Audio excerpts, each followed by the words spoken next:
Anything happening in Wisconsin today, Dom, that you know of that's big news?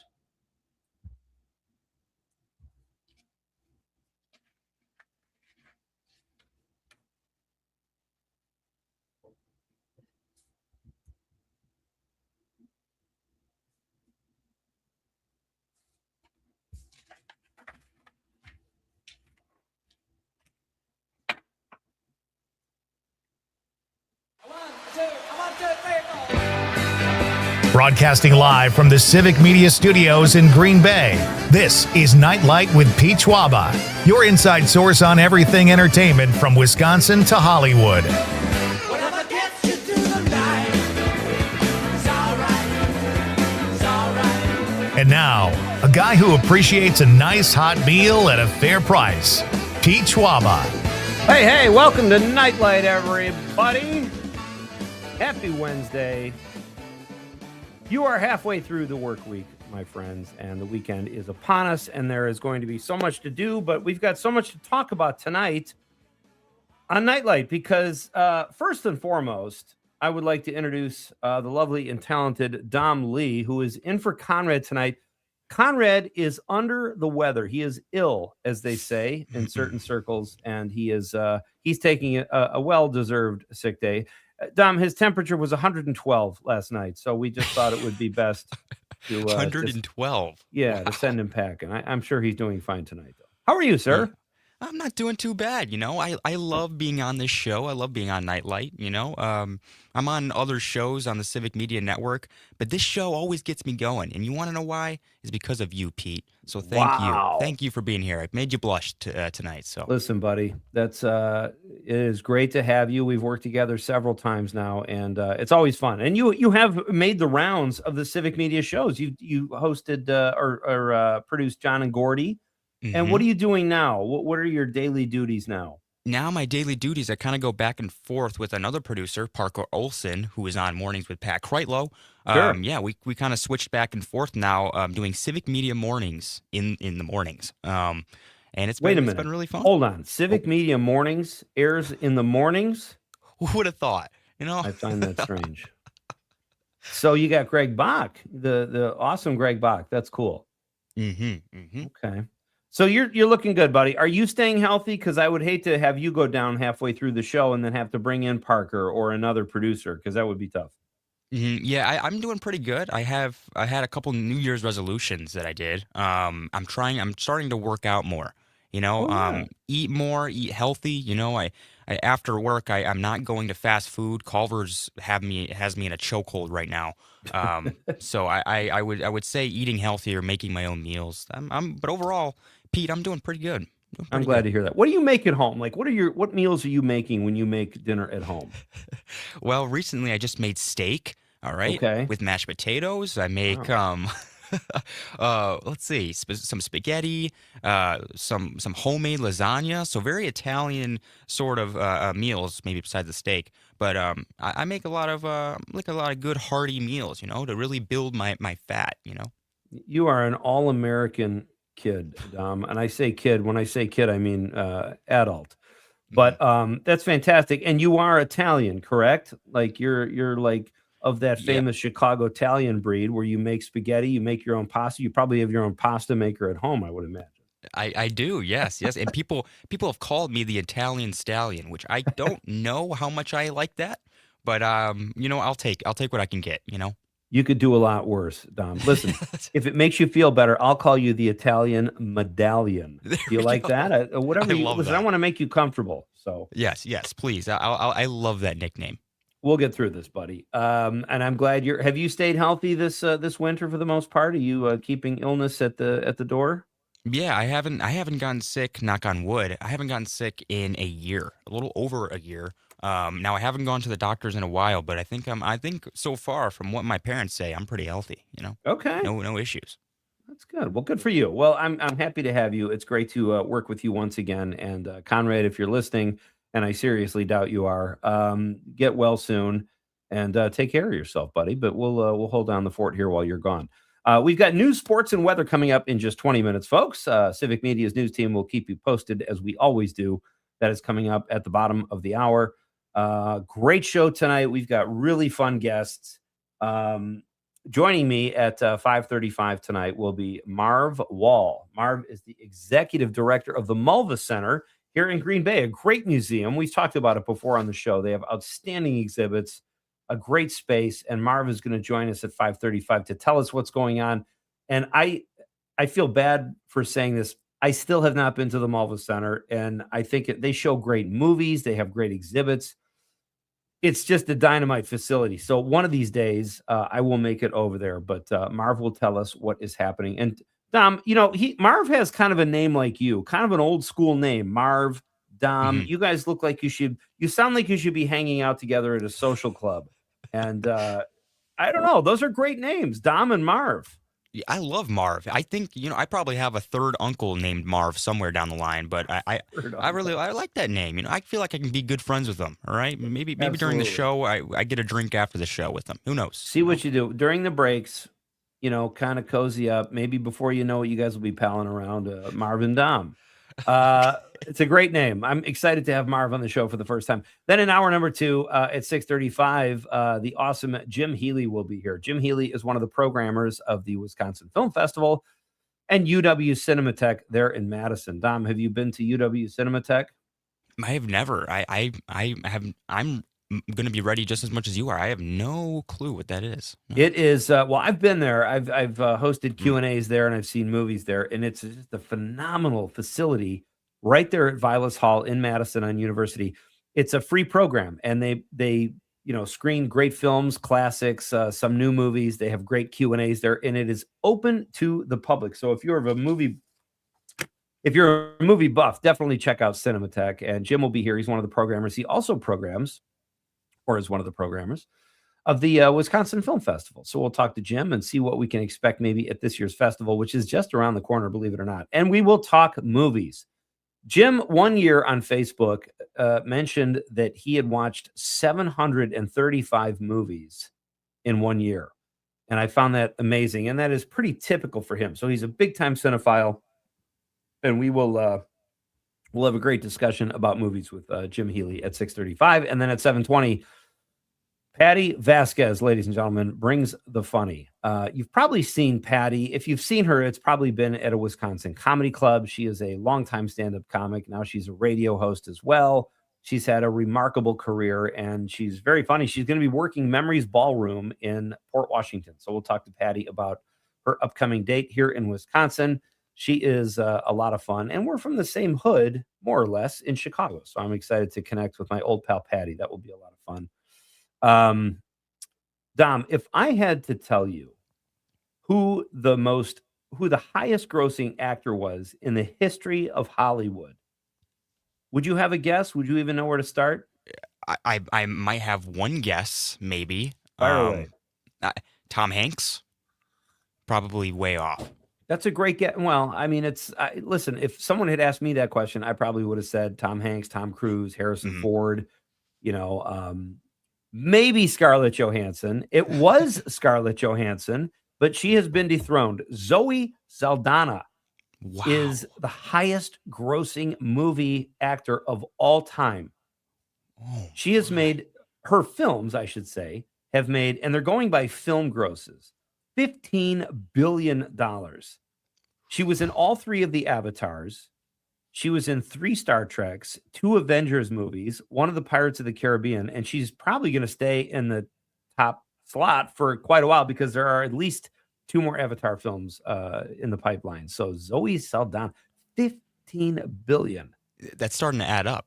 Now that makes sense. A bunch of Star Trek movies. Yeah, there's a lot of high-end movies there. It makes sense. I will say I don't think those movies made that money because of Zoe Saldana, but it is a testament to her talent. She is an Oscar winner, and she is an unbelievably talented actor. But I don't think she carries like the star power, even of a Scarlett Johansson, who was number 1 before her, or a Tom Hanks. But that could change. I mean, she's a big shot, and it's that was kind of cool to read that. We've got a lot to get to too. We've got as I meant, you know what, Tom? Let's do let's not waste any more time. I'm sick of screwing around here. We're 10 minutes in. I think it's time we get to the Nightlight question of the night. Let's talk about the question. Okay, question. Question. Pregunta. Question. Question. Hey, I have a question. Questions? This question. Domanda. Question. Question. Questions. You ready for this, Dom? All right. You're nodding. It's radio, buddy. You got to say yes. Let's hear it. Who is your favorite coach? Who is your favorite coach? It could be college, it could be pro, it could be fictional. And I got the inspiration for this question because I think the movie Coach Carter dropped today. And I started thinking, and yesterday we were talking about all the coaching vacancies in the NFL. A lot of coaches have been fired. A lot of good coaches have been fired or walked away. Mike Tomlin, John Harbaugh, Mike McDonald. You could argue whether or not Mike McDonald is a good coach. He didn't have a great record, but he was kind of a hot shot when he took that gig in Miami. And who was the other one? Brian Stefanski, a 2-time coach of the year, but he's been stuck in Cleveland. They let him go. So there you go. It's coaches are everywhere. So let us know, who is your favorite coach, folks? That is tonight's question of the night. You can let me know at 855-752-4842, 855-75-CIVIC. If you are listening on the app, you can send us a text over the app. It's very easy to use, the Civic Media app. And we are on statewide. So just click the little icon next to the station you're listening in or on and send us who your favorite coach is. If you're watching the radio on the stream, drop us a stream comment and give us a like or a follow while you're there at Facebook or YouTube or wherever you happen to be joining us from. So do you have an answer to this, Dom? I want to say my favorite coach. I have two. And they're both, actually, I'm going to say three. And I know you and I are both Bear fans. So I have one. Yep, I have one. I think I'm I know going what to you're jump gonna ship say. here, Dom. You might not be happy with this. Vince Lombardi. And I love George Halas. I love Lovie Smith. I think it looks like Ben Johnson's working out. But I'm going to say Vince Lombardi's not my favorite all time, but you could argue he is the greatest coach of all time. My two favorites are in the world of hoops, and they are Greg Popovich and Phil Jackson. Oh, yeah. Yep. Phil Jackson was great. Great. I mean, 10 titles, 6 with the Bulls, 4 with the Lakers. You can't argue with that. And then Pop, who I think is a free thinker. I love the way he thinks. I love how he's kind of like Phil Jackson, even though I don't think they really liked each other. They kind of had this rivalry. And Phil Jackson said at one point, Greg Popovich has to have an asterisk next to one of his titles because I think it was during his strike year or something like that. But they're both fantastic coaches. And then in football, I would say it's hard to argue. And I'm basing this on what I've heard other people say over the years about Vince Lombardi. So I got to put Vince Lombardi up there too. What about you, Dom? I would say again, I wasn't born when this coach was a coach, but I would say Mike Ditka. I would say Mike Ditka is probably one of the best coaches. This is super biased, but I do really like Mike Ditka. I like Ben Johnson right now as well. But Vince Lombardi is a great choice. I really respect that, and also Greg Popovich. You know, he perfected the art of passing. So I like all of these coaches. Yeah. I'm a big fan. I like Popovich. I like that he speaks his mind. I know sometimes people think sports people or coaches should stay in their lane. I disagree. I think you're entitled to an opinion like anybody else. And Popovich is great. I liked Ditka. I thought he was a great motivator for that 1 year in '85. I remember it. He was great. But I don't know that he's a great X's and O's. He's a great coach. I don't know. I just don't know if I'd put him in that upper echelon. But definitely Phil Jackson, Greg Popovich for me, and Vince Lombardi. And don't tell any of my Bear friends I said that. So let us know who your favorite coach is. Is it are we going to break already, Dom? I don't know if I agree. We are. We're already. We are coming right back, folks. And when we do, I'm going to tell you about what is the most dangerous sport. This is Pete Schwaba and Nite Lite on the Civic Media Radio Network.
15 seconds.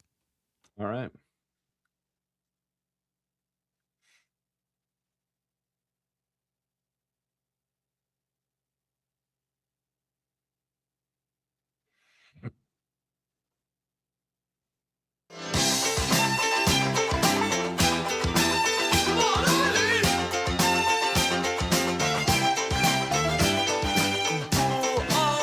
Welcome back. I'm Pete Schwaba. This is Nite Lite. Great to have you with me, folks, on this Wednesday night. Conrad is under the weather, folks. He's got the pig flu, but I'm sure he'll be back tomorrow. I hope not. If it's the pig flu, I want him to take a week. You know what I mean, Dom?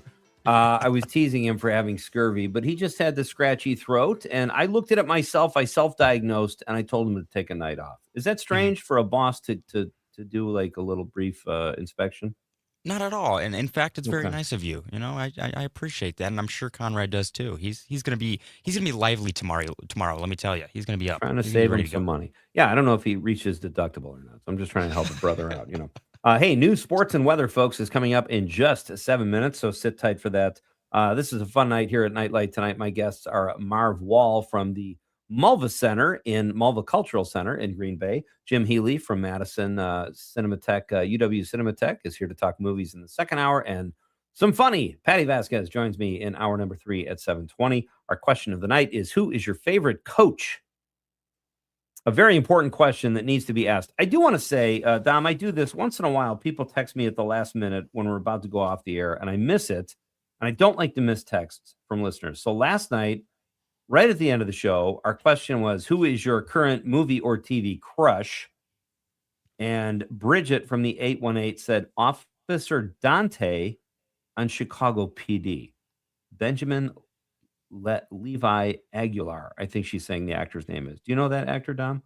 I don't. I'm gonna have to. Benjamin Levy Aguilar. I think we I got to gotta go to look the that up. Google. Yeah, Do you I have gotta a go to the. now? I met your girlfriend. You brought your girlfriend with you to the Mhm. screening of The Godfather of Green Bay in December. Very nice girl. You're dating up, as they say, so good for you. Mhm. But Mhm. do you have a celebrity TV or movie crush, Dom? Oh man. I think uh, Robbie, who's from Wolf of Wall Street. What's her name? See, this is why, Margot you know, Robbie. Margot Robbie. There we go. Yes. You See, started this with is why. Rob, and I was like, wait a minute, you have a girlfriend, but that's okay. It Yeah. could be a man crush. I don't know. But yeah, I hope Margot she's not Robbie. Yeah, listening. Yeah. Yep. she's a great one. Yeah. Mhm. Now, would your girlfriend be upset if she heard you say you had a harmless crush on Margot Robbie? She wouldn't, but I wouldn't tell her. I wouldn't. I'm not gonna tell her that I do have a secret crush on Margot Robbie. It's just not something that I think she would enjoy. She wouldn't outwardly say it, but she'll give me a cold shoulder every now and then. So, Okay. yeah. Well, why rock the boat? You don't need that. You want a blissful home life. So before the break, I talked about this. I found this. I thought this was great. This was from Wise Brother Media. Uh, Dangerous sports that you wouldn't necessarily think are dangerous. Mhm. Number one, water polo. Wow. And here's what under the description it says, one person says, I'm a pretty strong guy, but nothing prepared me for the brutality of what goes on above and especially below the surface. It's straight up mauling, a water-based combat sport. Another says they still have scars from people's finger and toenails, and another compared it to competitive drowning. That is Yeah. nuts. I mean, yeah, you have to tread water for, I think, pretty much the whole time. I mean, I can't imagine being goalies is even difficult. You know what I mean? Because you're staying in one spot. Um, Absolutely. And man, just I can't. treading water would be exhausting for that length of time. But and I knew there was like jockeying and it got a little physical. I had no idea to this degree though. Another one, and this surprised me, darts. It's not just the risk of you getting hit in the back, it's alcoholism. One dart player said major incidents of cirrhosis of the liver, and it's not a joke. You compete in the pubs, you drink, it calms your nerves, and you drink more. Another said, how many sports are there where you can actually drink and smoke when it's not your turn? I used to do a joke in my stand-up act that golf, if you could wear a cardigan and smoke and drink between turns, not really a sport. It's a skill, definitely, but they put darts in that category as well. Number 3, sumo wrestling, and I get that 100%. The only sport, one person says that it's the only sport I watch, and injuries are extremely common, especially for the knees. That's weird because the water polo and the darts were a bit of a surprise. Nothing Mhm, with wrestling in the title would surprise me that it's a dangerous sport. I'm sure the mhm. injuries are crazy. Yep. Here's one, Dom, for you. Cheerleading. I could see that. I I could could see see that that. too. I could definitely see that. Yep, yep. You're 20 feet or 10 feet off the ground, if not more. Yeah, there's bound to be some injuries to be had there. Yep. And I know like I remember I was friends with some of the a couple of the dudes that were cheerleaders, and they said it's really stressful. Like you're launching a girl in the air, Hmm. and you sometimes they miss. Now the fall is typically broken a little bit. They don't just outright miss them, but that would be terrifying. And the other one that I think tug of war is on this list, which I found strange, but it says if you look at the Wikipedia page, it lists death and dismemberment in its accidents. People aren't understanding physics and use a rope not rated for the tension. The rope snaps, and with the force of a combined Mm. pull, snaps back and can kill people on impact. And here I was about to start a tug of war club here in Marinette, Wisconsin. Um, but I do think like gymnastics, like I see Hmm. what these girls and these guys do when and here's what makes me what I don't get. How do you practice that? Like these people are doing triple flips. And how do you even practice that? I know you get spotted when you do one, but it is insanity to me. And what they can do is such a skill. It's really impressive, but I can see where it would be dangerous as well. Man, I know Uh, my sister did that a lot too. She was heavy into gymnastics, and there's a lot of just trial and error, keep falling and getting back up. That's pretty much it's it. even worse if you're heavy in Mm. gymnastics, Dom. Mhm. Mhm. Mhm. I'm not saying your sister was. I'm just saying it's harder to do some of the stunts. Daniel Wheeler on the stream says my favorite coach is Tom Bervin. He was my high school tennis coach. We should have opened it up there too. Yeah, folks, if you've had a coach that's your favorite too, feel free to share that as well. Stacy Sue on the stream says Mike Holmgren. Thought we might hear about Mike might make that list too. All right, news, sports, and weather is next. We're coming back with Marv Wall. Pete Schwaba and Nite Lite on the Civic Media Radio Network.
15 seconds. Okay.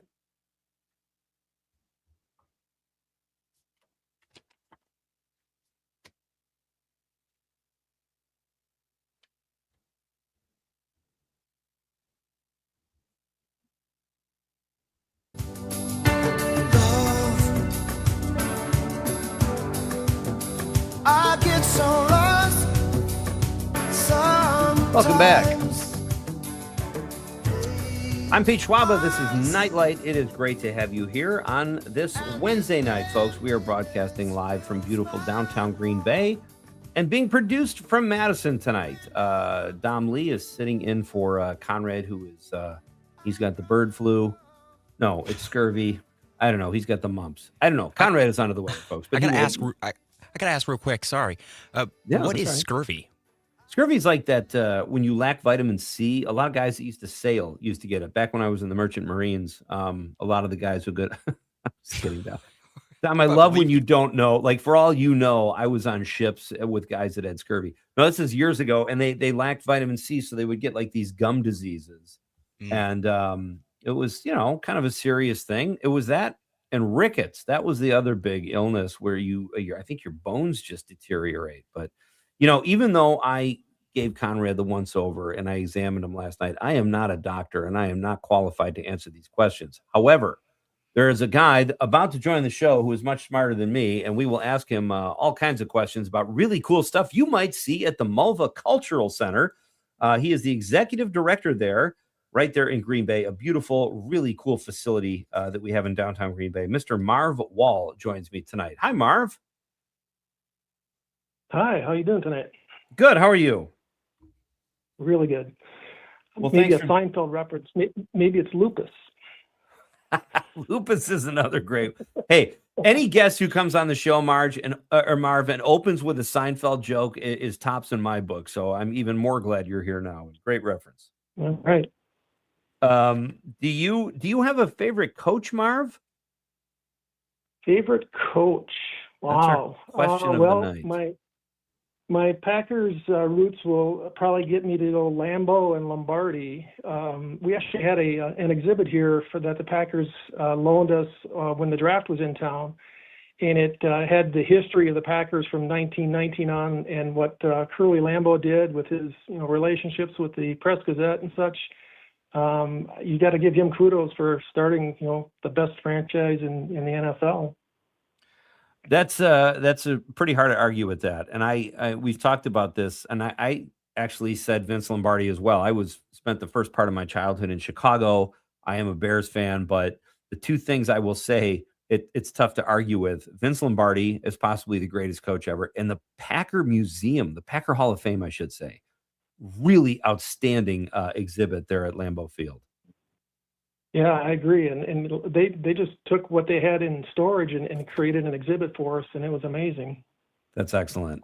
So, all right. So we've talked a little bit about the Mulva before here on the show, but this is the first time you've been on. So give us a little background, Marv. What's your story?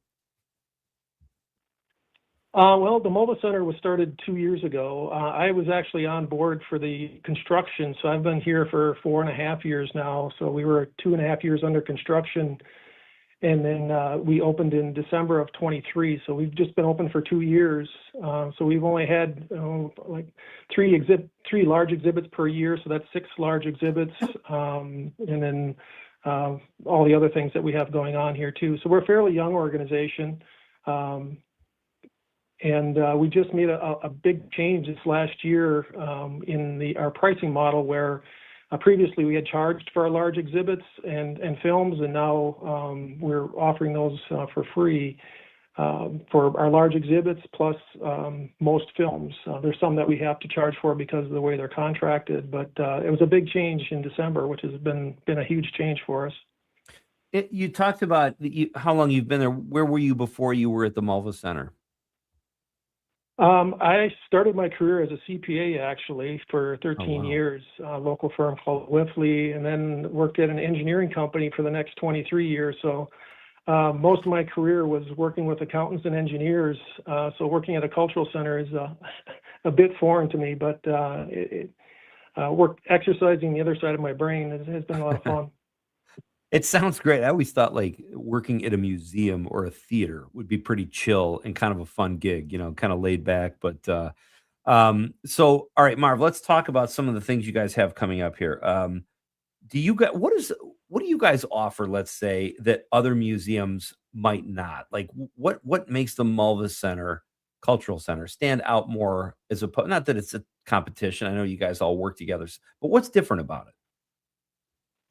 It's a different type model. Most museums have a static offering, or we were just at the Reagan Museum last October, and obviously it's geared toward Ronald Reagan, and they have a lot of things very specific to him, and so there's children's museums. Other types of museums typically have a fairly static or doesn't change a lot offering, because that's what they want to show or procure.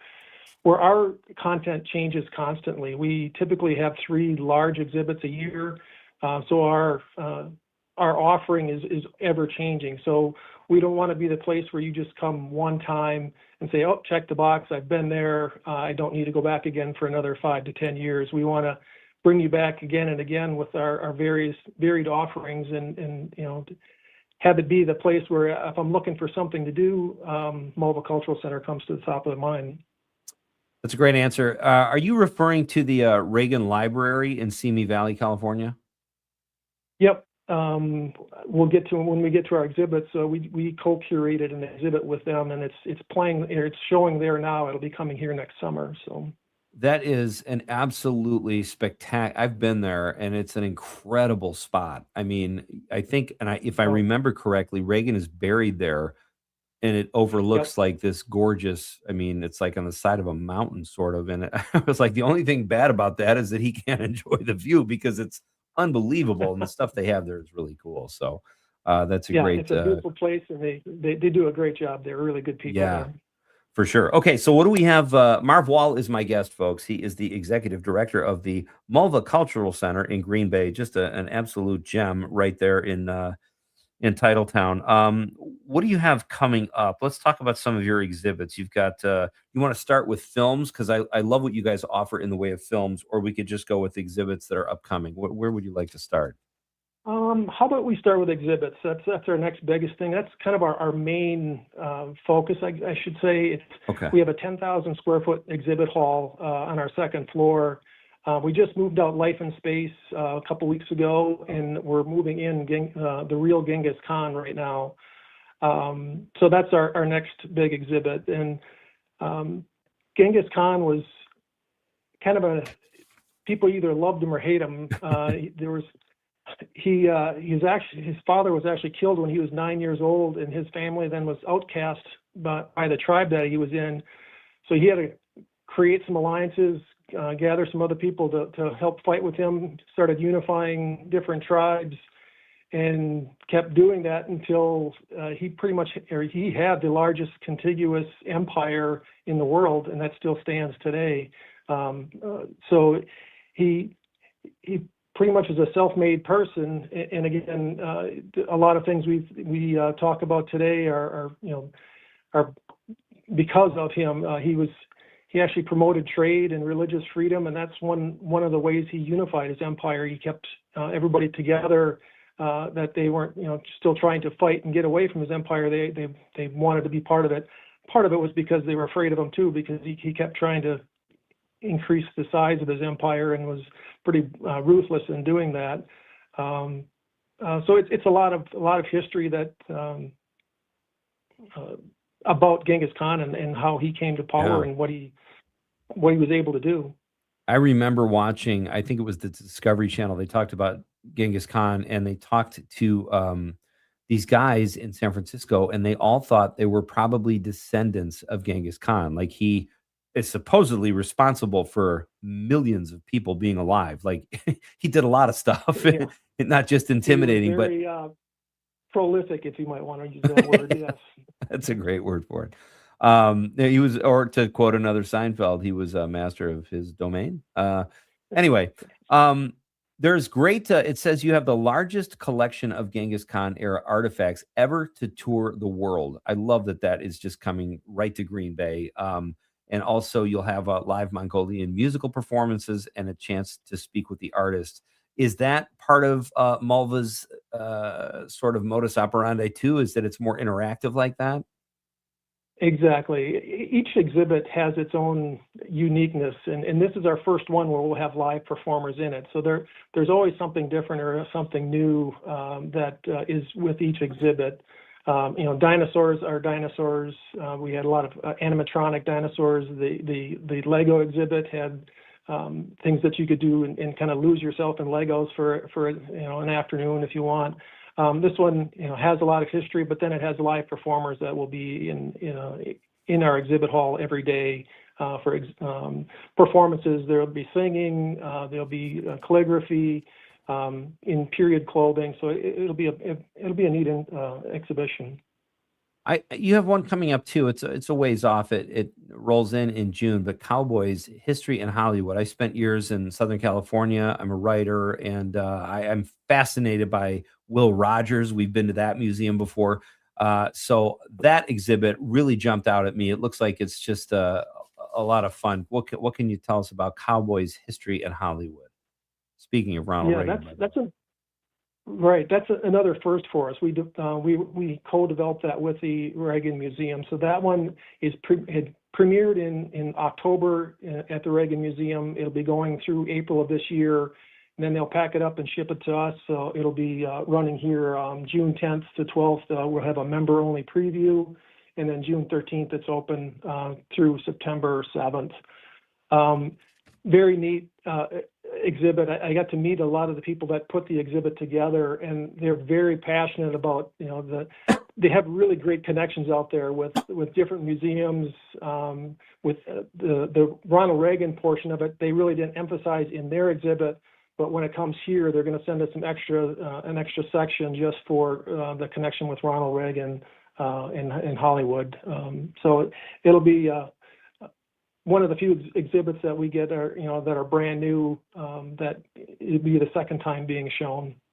Yeah, that's really exciting. And then you've got right now, if people want to catch it, a tactile images exhibit, seven art movements. Is that's here through February 11th? Few more weeks if people want to check it out. Right.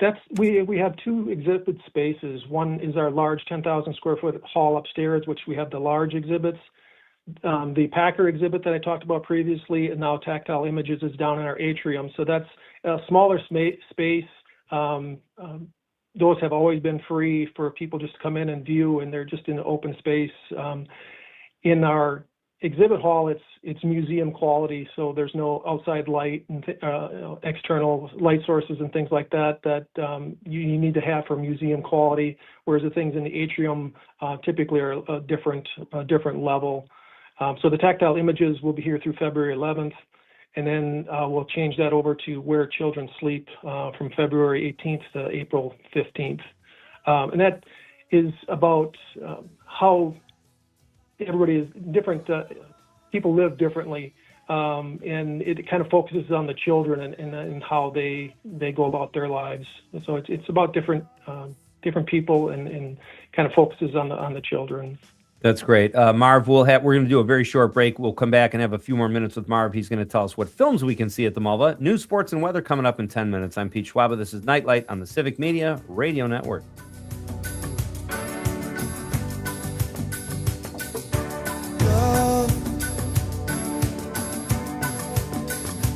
I don't like to see so much pain, so much wasted.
All right, guys, 15 seconds.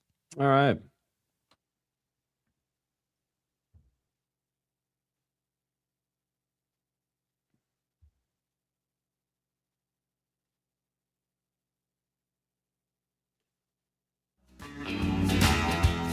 Get up home. I wanna drive them home. When you're feeling blue. Welcome back. I'm Pete Schwaba. This is Nite Lite. Great to have you with me. News is on the way, folks. Just about 8 minutes away. Our question of the night here at Nite Lite tonight is: who is your favorite coach?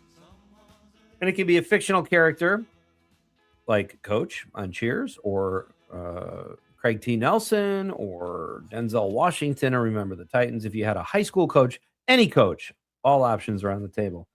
My guest right now is the director of the Mulva Cultural Center in Green Bay, Mr. Marv Wall. Marv, have I told you how cool your name is? I love the name Marv. No, you haven't. And Do you not get many that? people do. It's an old school name. I love it.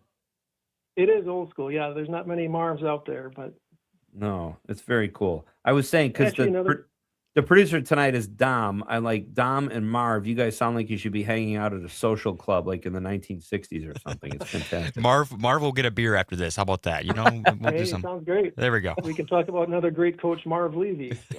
Oh, there you go. Boy, that was heartbreaking. I've never felt for a guy. I think it was Dan Reeves and Marv Levy both lost 4 Super Bowls, and they were great coaches. They were. Marv, we have just a few more minutes here. Let's talk about some of the films you guys have playing. Such great movies. And there's one that's just around the corner. It's playing on the 18th, which I believe is Saturday. Mysteries of the Great Lakes. I'm fascinated by the Great Lakes. What can you tell us about this film? Yeah, that's one I really like. We have 6 different documentaries going, and every quarter we drop 3 off and add 3 new ones. Mysteries of the Great Lakes has been a great one for us. It actually has a lot of footage from here in Shawano and Shiocton with the sturgeon spearing, when that or not spearing, the sturgeon spawning, where they come up the river, and it's you can walk across the river because of all the sturgeon that are there. Wow. So it has a lot of local connections, and that's really a lot of our more popular films have that local connection. That's great. I've seen the sturgeon up here in Marinette when it's unbelievable, like these prehistoric fish. And we saw a couple that were probably 10 feet long.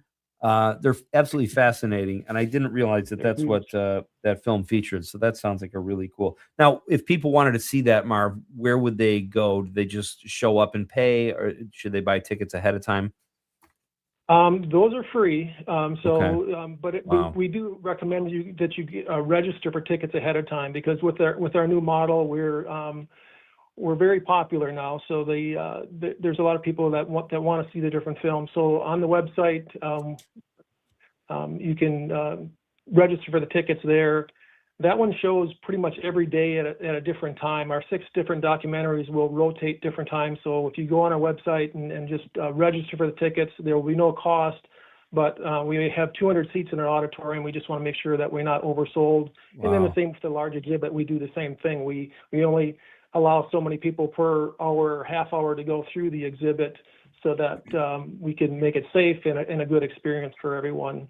Actually, for Life in Space over Christmas, we were typically booked from the minute we opened to the minute we closed with people that wanted to come in and see the exhibit. So is that one? A lot of fun. Yeah, is Life in Space gone now? Yeah, that left on January 5th. Okay. So we're about a couple weeks away from Genghis Khan. So that'll be our next large exhibit. And I'm just sitting here thinking how much fun I would have, but are the films all family friendly as well? Yes, and most of them you can't. In the world now of streaming movies, you can pretty much stream anything you want. But the documentaries that we get aren't available on streaming services. They're typically 40 minutes long, so we see a lot of families come in where you don't want to sit down for a 2.5-hour movie, but for 40 minutes you can keep a youngster interested. They're very popular. So we actually do have a space documentary yet. The Space, the New Frontier is one of our documentaries, and then there's another one, Lewis and Clark, The Great Journey West, is very popular too. That's the other one I was just going to ask you about. In the space, is the cinematography on that from the Hubble telescope, or do you show the Eagle Nebula and that kind of stuff? What is that? Because everyone is fascinated by space. Right. It actually shows very well on our screen. Our Samsung Onyx screen is an LED screen, so it's not like your projector screens in most other movie theaters. The picture on it is extraordinary. It's one of only 3 in the United States currently. Oh, so no it's very high quality. And when you're showing like you say, the Crab Nebula and all these different things in space, the picture is really great. Before we let you go, Marv, and thank you again for your time. What is there an exhibit you haven't had yet that you would love to get? Oh boy. Actually, I'd like to talk about our last exhibit for this next summer. It's an exhibition about cancer, which you think, oh, who'd want to go see that? But it was created by MD Anderson out of Texas, and it will be the second place that it shows for that one too. They're going to premiere it in Houston, and then we get it second. Wow. But it's from cause to cure, so it's a hopeful and an educational exhibit about what's new and innovative in fighting cancer, and some feel good stories about good things that are happening in that arena. That'll be half of our exhibit hall, and then the other half will be a fine arts exhibit. So it'll be a new thing for us. That our first time, everybody thinks of cultural center, you need to have fine art there. It'll be our first exhibit that we truly have some fine art here coming in next fall. Outstanding. Truly a treasure right there in Green Bay, the Mulva Cultural Center. Thank you so much. Check it out, folks. Thank you so much for your time tonight, Marv. Marv with a cool name. Let's do it again sometime. Have a great night. Would love to. Thank you. All right. We are coming right back after news, sports, and weather. Lots to discuss. We're going to tell you about some records that were set in Wisconsin, and Jim Healy will be here to talk movies at 6:35. It's all in Act 2. Pete Schwaba and Nite Lite, Civic Media Radio Network.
15 seconds.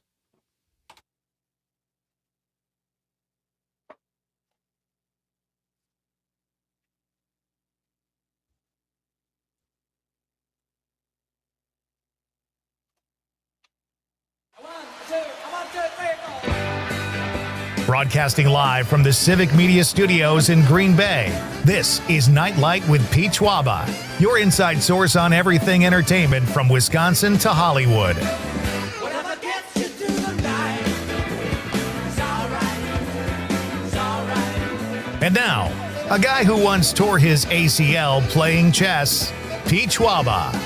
Hey, welcome back to Nite Lite, folks. It is time for Act 2 here on a Wednesday night in the beautiful state of Wisconsin.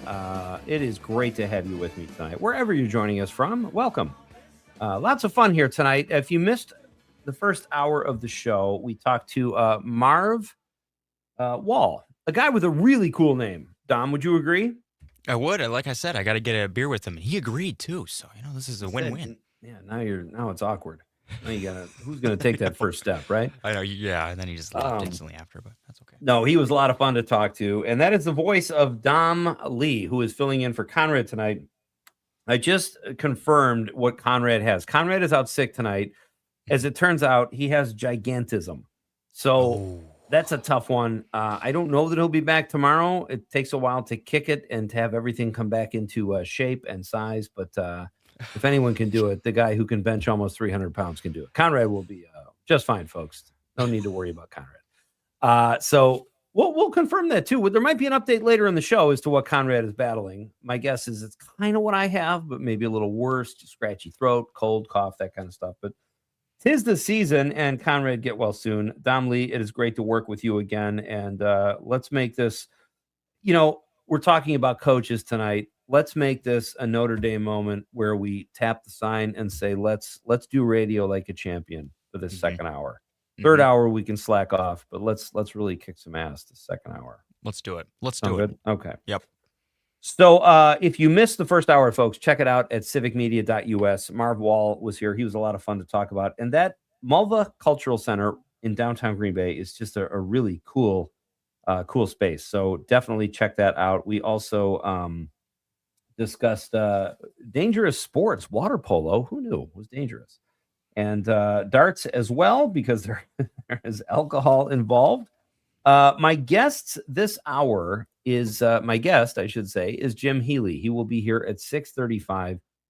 Jim is one of the programmers of UW Cinematheque, which is at Vilas Hall. It is a free program. Check it out, folks. It's right there in Madison, and they bring in some outstanding films, some great prints, some restored classics. They have it all there, and they occasionally have great Q&As as well. It's like a year-long film festival experience right there at UW Cinematheque. Jim is also one of the programmers of the Wisconsin Film Festival, and he is a big-time cinephile. So we're going to talk movies with Jim at 6:35.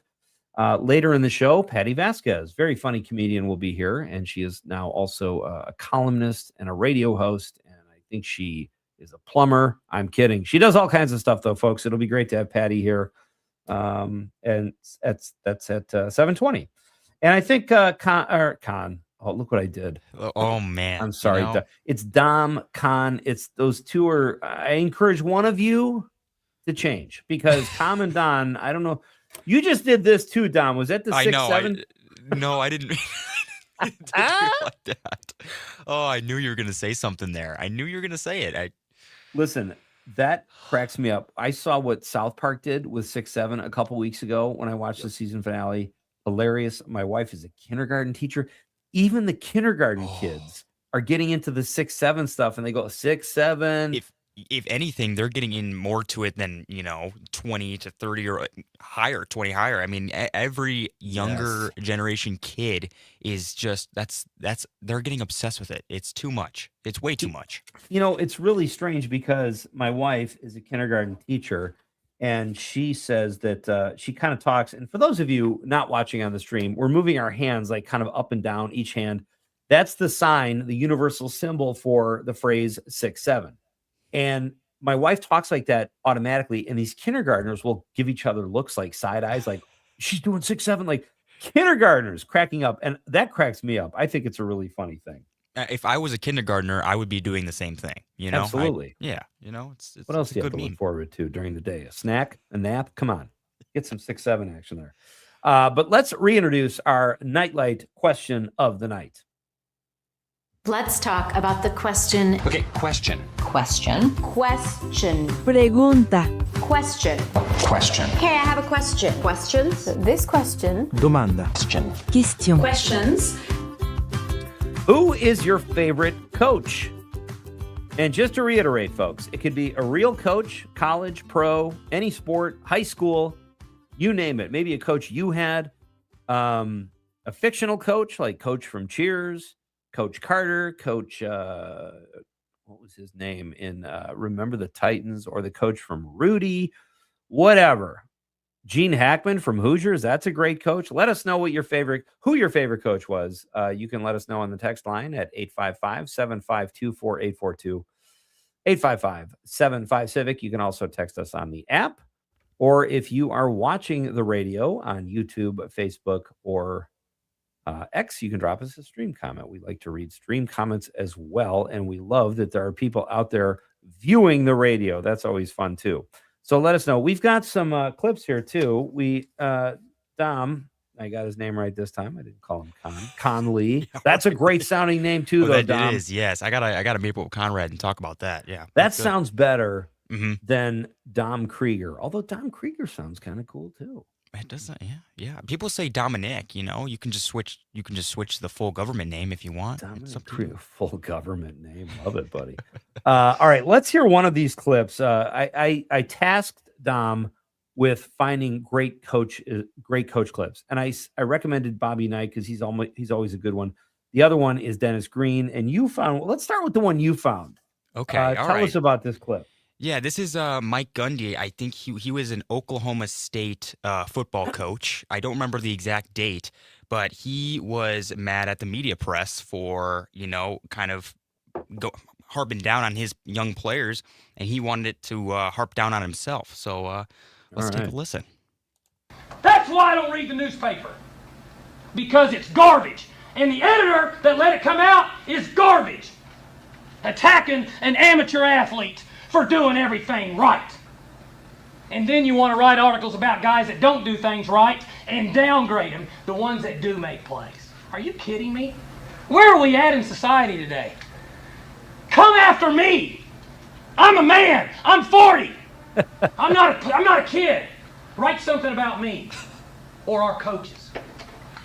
Don't write about a kid that does everything right, that's heart's broken, and then say that the coaches said he was scared. That ain't true. And then to say that we made that decision because Donovan Woods, because he threatened to transfer, that's not true. So get your facts straight. And I hope someday you have a child and somebody downgrades them and belittles them, and you have to look them in the eye and say, you know what, it's okay. There we go.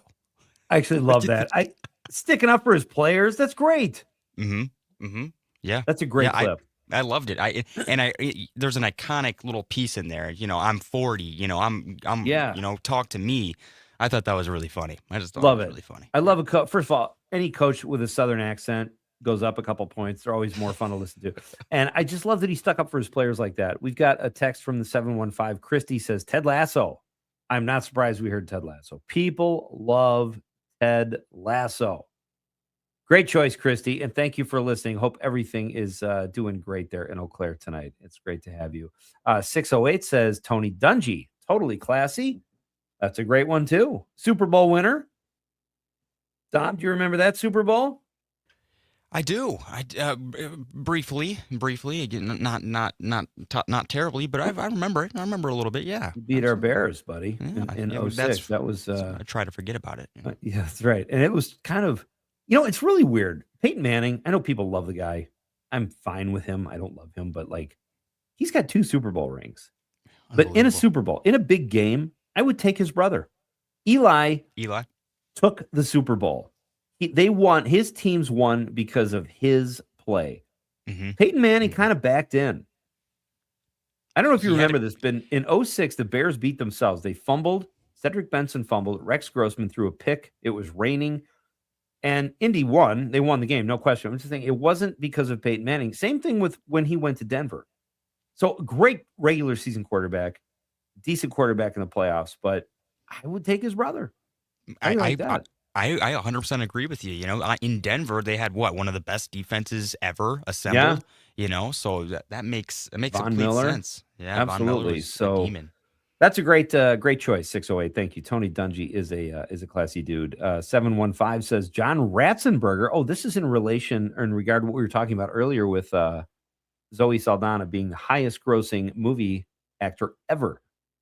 715 says John Ratzenberger is the third highest grossing actor of all time, mainly because of his many voiceover roles in Pixar movies and his brief appearance in The Empire Strikes Back. I did not know he was in The Empire Strikes Back.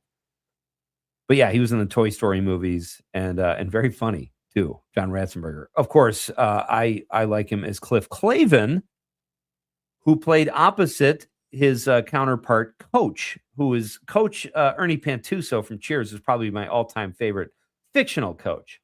You got another clip for us, Dom? Let's hear is the Bobby Knight one good? Let's hear the Bobby Knight one. Let's hear it. All right. We only got two people that are going to tell you I'm not going to be here. One is our SID and the other is me. Who the hell told you I wasn't going to be here? I'd like to know. Do you have any idea who it was? Yeah, I do, Coach. Who?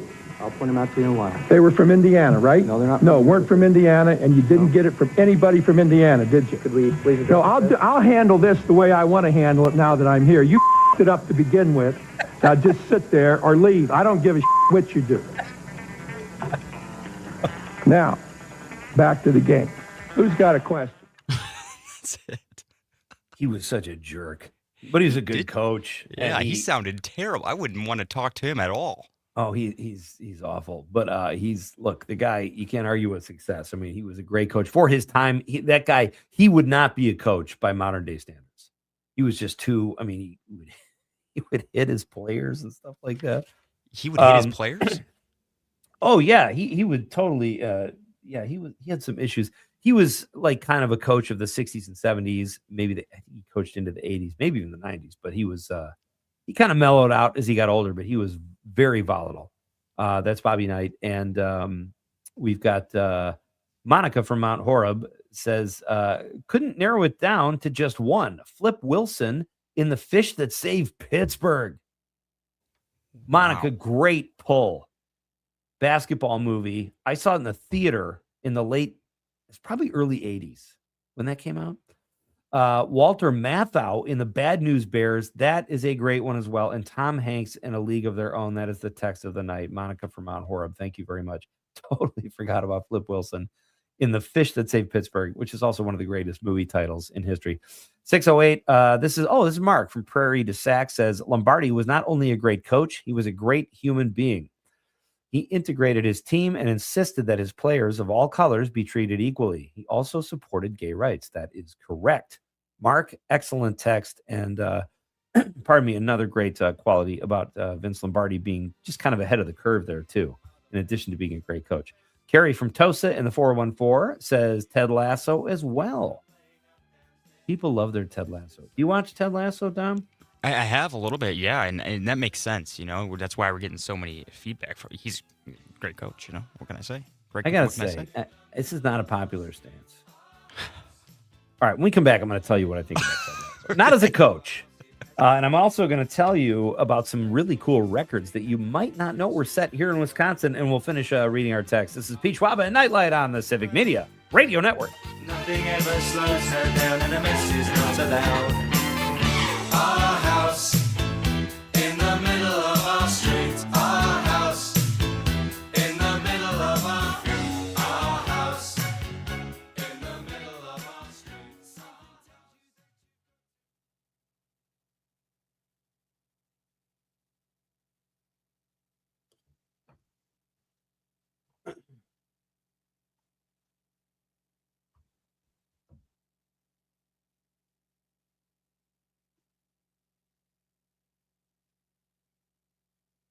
I just saw your text about Cindy, period. Is she still on the line? Question mark.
Hey, Dom, can you hear me?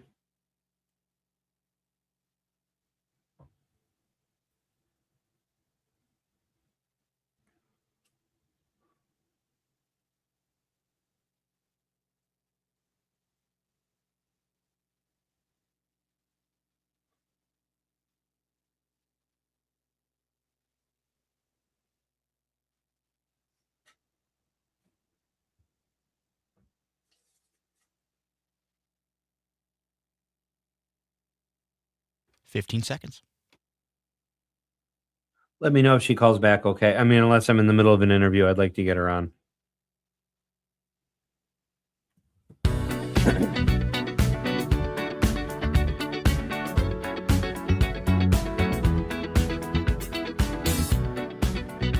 Welcome back.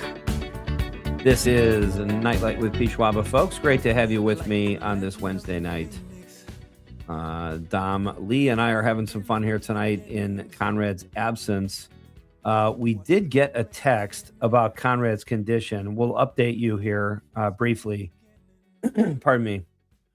Tyler from Wisconsin Rapids says he heard Conrad's bubble blower backfired and he ballooned like the blueberry girl in the movie Willy Wonka and the Chocolate Factory. I don't, maybe that's true. I can't confirm that though. Tyler also says John Candy and Cool Runnings. Wow, nice pull. That's a great text. Thank you, Tyler. And we've got here we go. Todd or Billy from the 414 says probably Coach Taylor from Friday Night Lights, the series. I never watched that. Friday Night Lights. Did you watch that, Tom? I've watched it once. I don't quite remember it, but I watched it with my dad way back. It is a really good movie. Is that the movie or is that the show? Oh, that's the movie, right? Friday Night Light. Oh, it was both. I think the movie. I think they turned it into a series after that. Cindy, if you're listening, call back. I missed Dom's message, so we'll get you on if you can call back in the next few minutes before we bring Jim Healy on at 6:35. Jim was here to talk movies and about what's coming up at the Wisconsin Film Festival and UW Cinematheque. We always love when Jim joins us to talk movies, and there is no one better to do it with than Jim Healy. So we have one more coach clip, and this is a great one. This is Dennis Green after his Arizona Cardinals lost to the Chicago Bears and I don't think the Bears scored an offensive touchdown. His team collapsed, and you can hear it in his voice. Here's Dennis Green.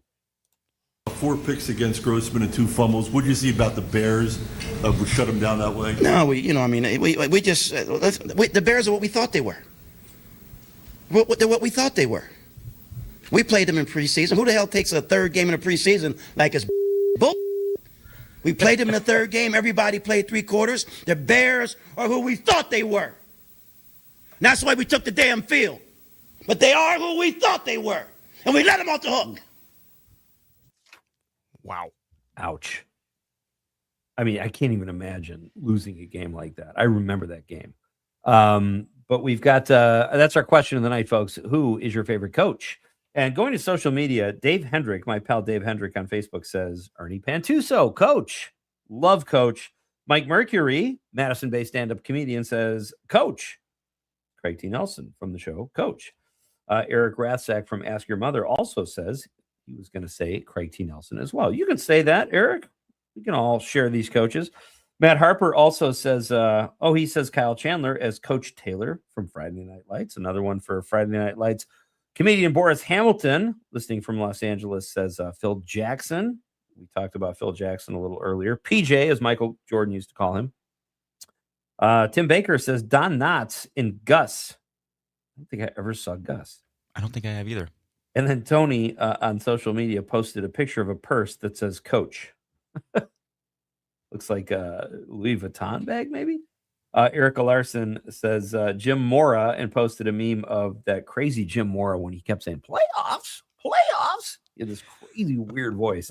It's always great however you guys reach us. Social media, text, stream, app. It's all great. Bridget in the 818 says Phil Jackson. He is smart and cool. Kind of a hippie, too. So he was a good coach. No question about that. Thank you, Bridget, for the text. So, Dom, here are some records you might not know that were set in Wisconsin. I saw this on Up North News. Love the work they do there. Ellie Bordeaux is coming back on the show soon. She's one of the reporters for Up North News. But These are records that were set in Wisconsin that you probably didn't know about.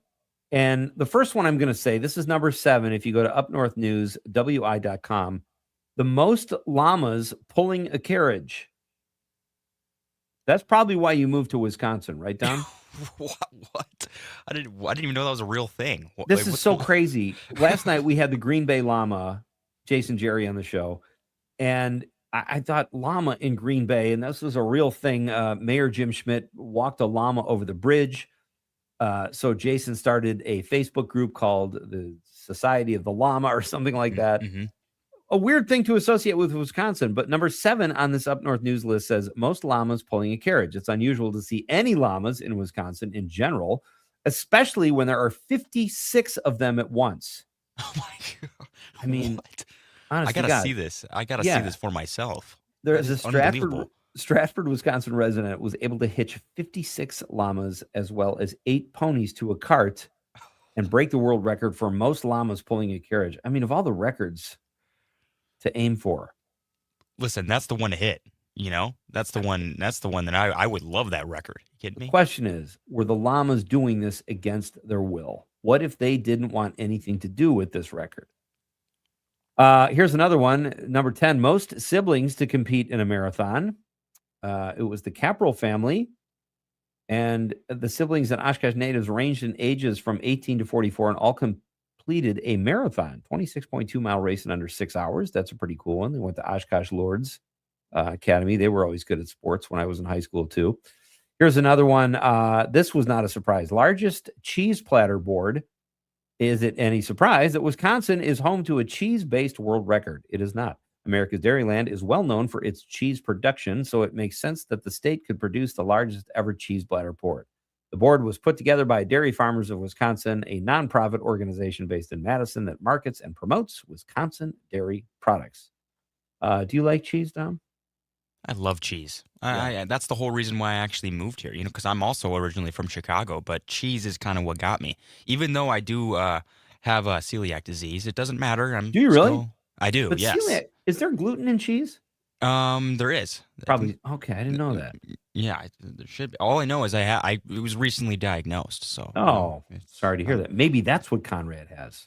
You know what? I've got to ask about that, too. That doesn't work, though, because you're here and you have it. All right, we are coming right back. Jim Healy is on the way, folks. We're talking movies after the news. It's Pete Schwaba and Nite Lite on the Civic Media Radio Network. We're up all night to the sun. We're up all night to get some. We're up all night for good fun. We're up all night to get lucky. We're up all night to get lucky. We're up all night to get lucky. We're up all night to get lucky. We're up all night to get lucky.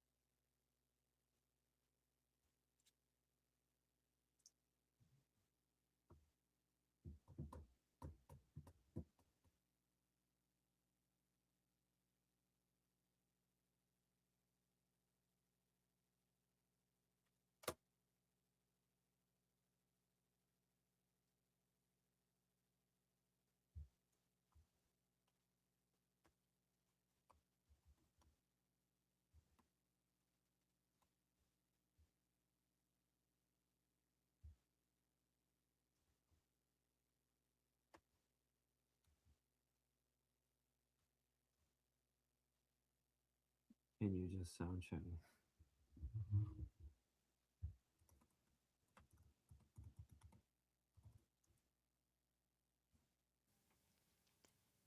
We could do a sound check.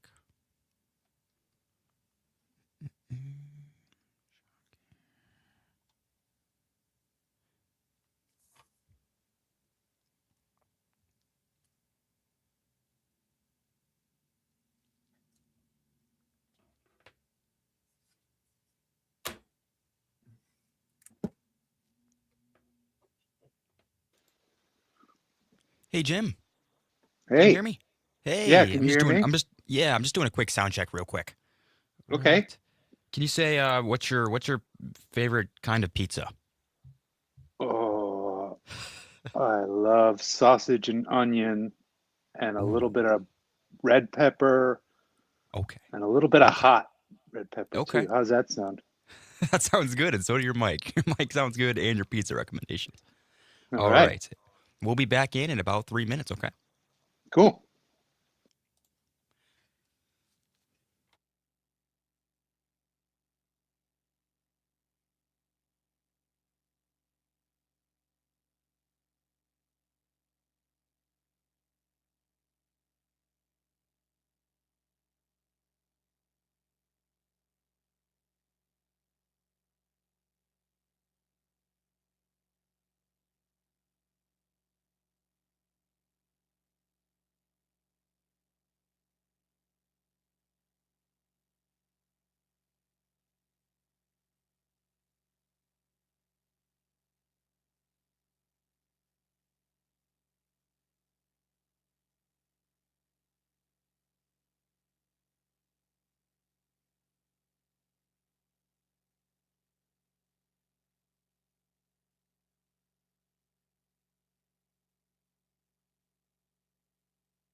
All right, guys, 15 seconds. Thank you, Dom. Looking forward to it, Jim.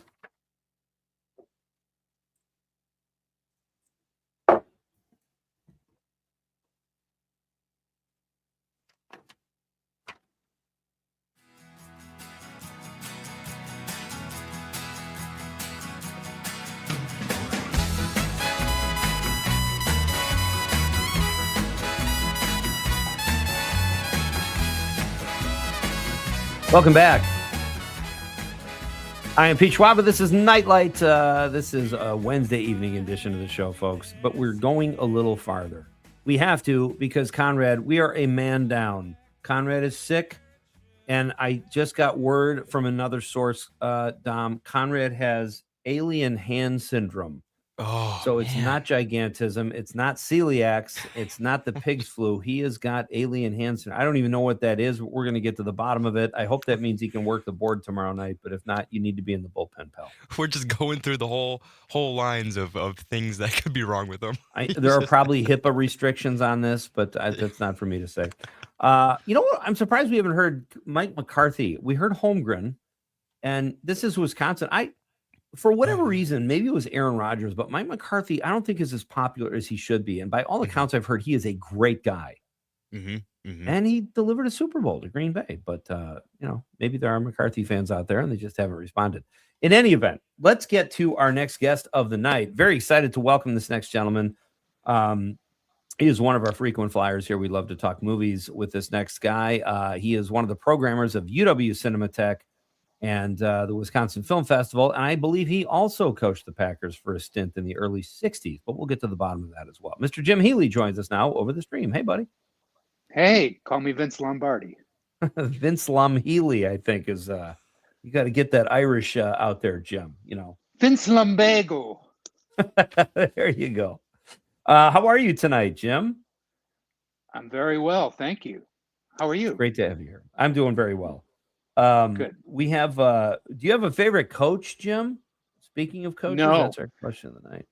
No, we've talked before about the number of movies I see, every year, because I brag about it. It's one of the things I do, and one of the reasons is I just but and I almost never mentioned this, but one of the reasons why I'm able to get my numbers up so high is that I watch almost no professional sports at all at home.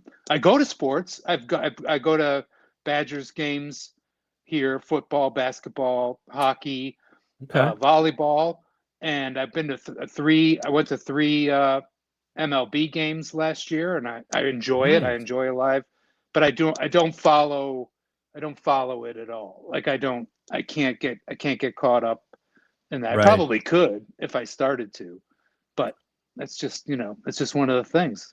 So I watch 700 movies a year. Well, those sports would cut into that because, like, here's where I'm at with sports. I can only watch my team now, and if there's a great game on between two titans, whether it's the Game 7 of the World Series or an NFL playoff game, I'll watch the last few minutes because that's great drama, and it's like car chases. You don't know the ending. Like typically in movies, usually you see the ending coming. That's not the case with sports. So I'll always have like a thing for sports, but I'm with you. I cannot just sit and watch a game. The commercials drive me crazy. And another thing, Jim, I don't ever need to hear a coach talk again after a game, unless they're crazy or outlandish. Heard it, seen it. You're not going to impress me. Throwing a chair. Well, that's different. Yeah. Yeah. I love it. It's very dramatic. I just see it. And I even see the drama of the full season and the suspense in that. But it's never been in my focus. Everybody in my family follows sports. All my brothers, my father, all my cousins and aunts and uncles. But I just never. It just always got in the way of movie watching. So that's so great. And let's a tip of my hat. Here's why I prefer movies typically, is because I know what I'm getting.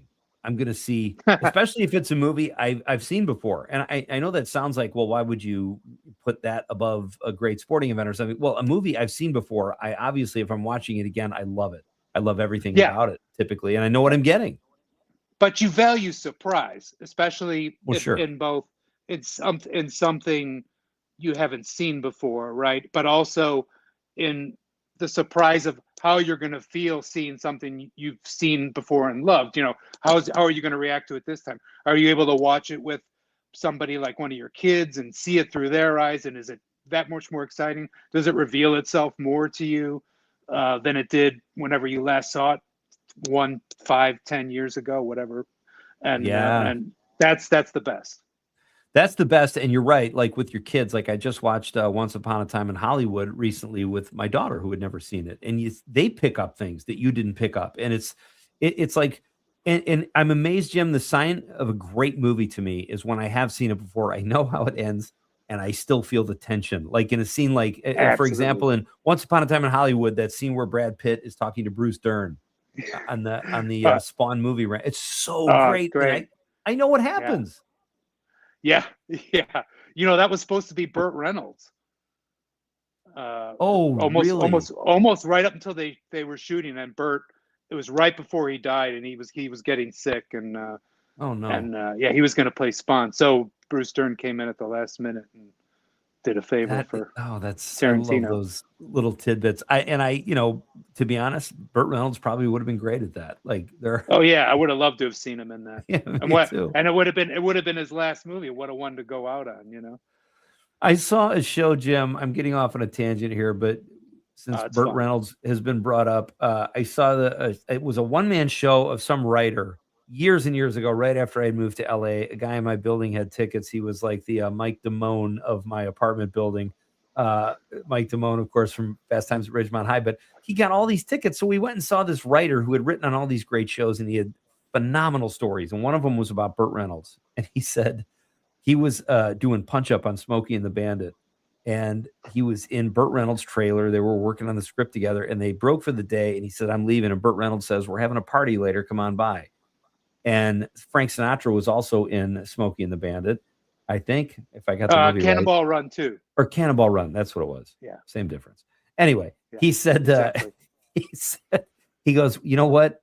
Frank Sinatra is having something too. I really want to meet Sinatra, and I just want to go to that, but thanks for the invitation. And Burt Reynolds looked at him in all seriousness and said, Sinatra's not where the heat's at, baby. That is the one thing I remember for that show, and it has always stuck with me, and I can totally hear Burt Reynolds saying that. I love it. So, yeah, he was a giant star. Oh, he was huge. Yeah. And there was that time where Sinatra wasn't, he reached his peak fame. Then, people kind of go away. Not that he ever wasn't popular, but then he has a resurgence, and you can kind of understand why he said that, The story I heard about Burt Reynolds recently, speaking of roles he didn't play, was that James L. Brooks, who had written a film in 1979, which one of Burt Reynolds' best performances, called Starting Over. Oh, so yeah. It's a movie where Burt shaves his mustache off, so it's of high quality. It's a very good movie, but he James L. Brooks didn't direct it, and he was about to make his directorial debut with Terms of Endearment. He wrote Terms of Endearment. He wrote the part of Garrett, the astronaut, for Burt Reynolds. Oh, wow. And Burt Reynolds turned it down to do Stroker Ace, I think.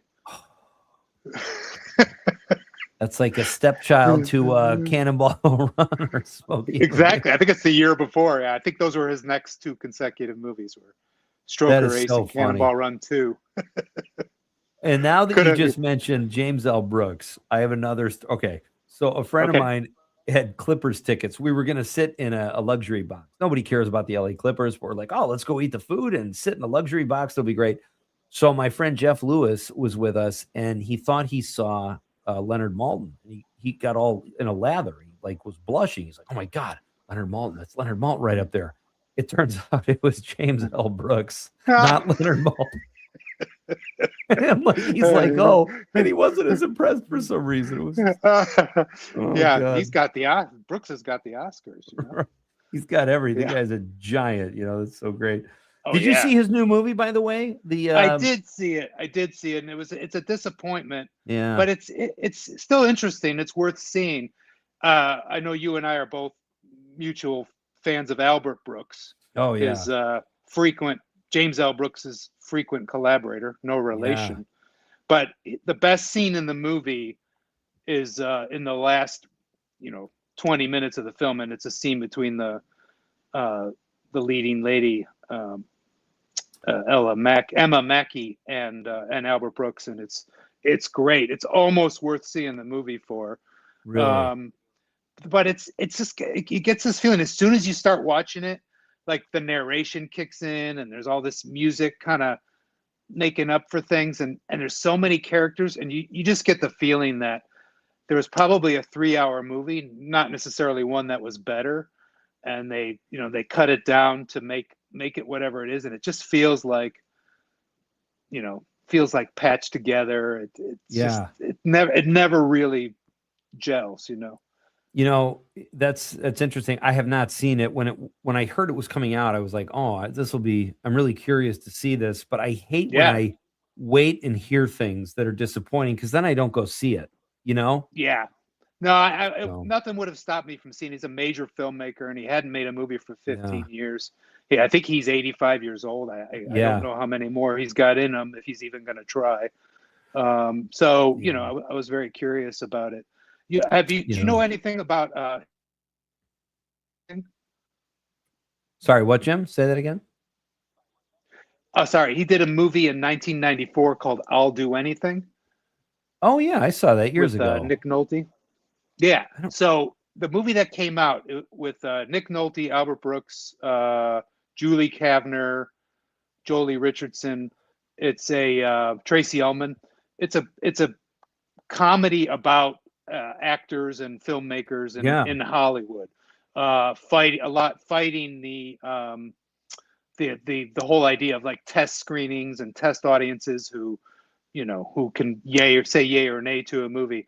Brooks shot the whole movie as a musical with full musical numbers by Prince, Sinead O'Connor, Carole King, all these like top songwriters, and at the last minute, just before release, ditched all of the musical numbers, cut them all out. Got nervous because of a bad test screening, and released the movie without anything. And about 10 years ago, he was mentioning that he was thinking about re-releasing it with the numbers back in, but Prince, I guess, had more say at that point and put the kibosh on it. I would love to see it. I don't remember much about the movie. I remember kind of liking it, but I honestly, I don't remember much about it at all. The movie we were talking about before, for those of you interested, is Ella McKay. And it just did not perform well. And I'll see it eventually, Jim, but I'm not going to rush out to the theaters, I guess, when it gets reviews like that. And I know you'll catch up. It's probably just as good on Hulu or wherever it's going to be streaming. Yeah, exactly. My guest is Jim Healy. He joins us periodically to talk about movies. And Jim, we've got about you know what? Let's just keep this till after the break. I'd love to hear what you have coming up at Cinematheque, and if you have anything you can tell us about the Wisconsin Film Festival, and then we'll get into some movies and potential Oscar movies. Great night. Jim Healy is here, and in the 920, Herb Brook is 920's coach, and that's Stan from De Pere. Miracle on Ice, yes, of course. Okay, that was a great. He says best sports speech ever, and that was outstanding. We have had some outstanding choices here tonight. We are coming right back with Jim Healy. It's Pete Schwaba and Nite Lite on the Civic Media Radio Network.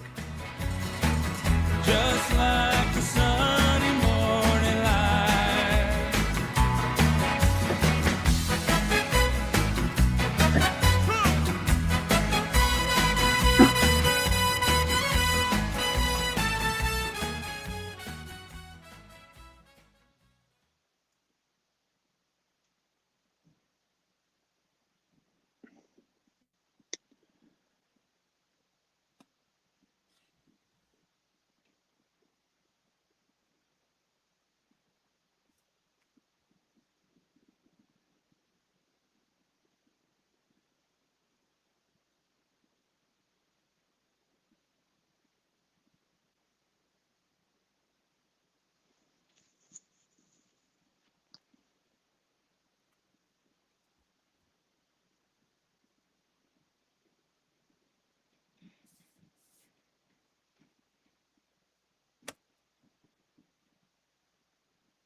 15 seconds. All right.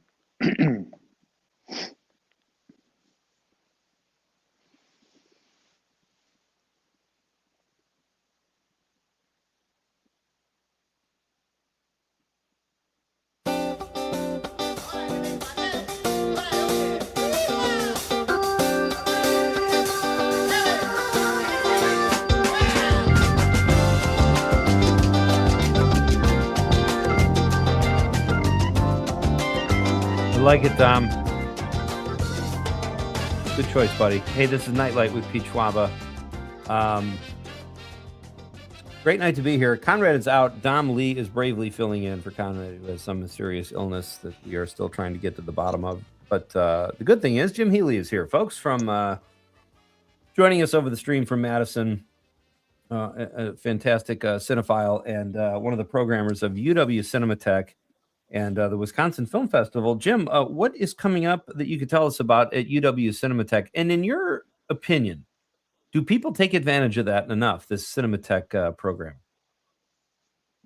Well, enough for me would be, our regular Cinematheque theater is only 170 seats, and enough for me would be a full house every night, or maybe just enough empty seats to accommodate just about everybody. Sure. And it's not like that, but we're doing increasing numbers as the years and months have gone by, especially since we returned to in-person screenings after COVID. And regularly now, our average attendance is 2/3 full. Now we start our seasons with a premiere series. So on Thursday night, we're screening new films that are making their first area theatrical screenings in Madison, and you can see them for free. And a lot of times they're, titles that are, very much, high profile movies that are being well reviewed and coming off a hot festival circuit run. So, for instance, we ended the season in December with The Secret Agent, which is this terrific new movie from Brazil. Dying to see that. Oh, it's great. And it's a real cinephiles movie too. About 20% of the movie takes place within the projection booth, and the room's just adjacent to it in a movie theater in Recife, Brazil. But that's showing The Omen in 1977, by the way. Oh, nice. But we're starting our next season a week from tomorrow. That's the 22nd, with a movie called Surat. It's a French-Spanish co-production directed by the French director Olivier Lax. And it's been called, it's been on many top 10 lists for 2025. Justin Chang, who writes on film for The New Yorker and reviews for NPR, called it the best movie of the year. So I think that's the kind of show where we can expect a full house. And, I recommend arriving early, because sometimes it's nights like that we're full up before showtime, and we have to turn some people away. But most of the time, not. There's almost always an empty seat. That's great. But you have to get there by showtime. Otherwise, we don't like let in stragglers. So. Get locked out. What about the Wisconsin Film Festival, Jim? I imagine things are ramping up and you're making your decisions and all that kind of stuff. Is there anything, I know it's early, but it's coming up fast. Is there anything you could tell us about this year's festival ahead of time? I'm trying to think if there's anything I can leak, and I don't think there is. Things are, you're correct. Things are being confirmed. We're booking things one film at a time, sometimes 2 or 3 films at a time, working out deals, and we're actively looking at things. We're doing our last festival visits to check things out, but we like to keep our titles under wraps. I can tell you there's going to be another great balance of new movies from around the world, of all lengths, shorts and features. and then a healthy representation of rediscoveries, restorations, films from throughout cinema history that hopefully will be either something completely new and revealing for you, or something you've seen before that will be just as revealing the second time you see it, or third or fourth. Yeah. Did you see the threesome from last year's? I just caught up with it. I was one of the last movies I saw in 2025. I watched it on Netflix. The very good director, Chad Hartigan. Really, really talented film. It was a surprising film. I was also really kind of. I liked the fact that it felt like a smart, not conventional, but a smart traditional romantic comedy, but on an indie film's budget. It looked great. The dialogue was snappy. All the acting was great, but it all filmed in Little Rock, Arkansas, and is that right? I didn't know that. I think it might be where the filmmaker's from, but really, really entertaining movie. Very, and one of those things where you really don't know where it's going from start to finish. I loved it. I thought it was. I'm not a rom-com guy. I mean, I like a good rom-com. I don't seek them out. I thought that one kind of blew me away. There's a big twist in it, and then the writing I thought was very thoughtful with what happens after the twist. I really dug it, and it had an indie feel, and I think I like that about it too. Jim Healy is here, folks. We are going to break for the news, and I hope you can stick with us, Jim, because we haven't even gotten to movies yet. So we'll do a few more minutes with Jim after the break, and we'll talk about what he thinks might be in the prime position for an Oscar this year, as well as some other stuff that we've watched. Craig Knit on the stream says it may be a bit narcissistic, but I'm a big fan of Coach Sam Johnson in Rise of Dearmageddon. And JB Thompson says I would second Craig's opinion, a local indie film there. So good shout out and good plug, guys. Well done. Very well done. Two of my faves. We're coming back with Jim Healy. Patty Vasquez coming up at 7:20. Lots to come in Act 3. It's Pete Schwaba and Nite Lite on the Civic Media Radio Network.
meant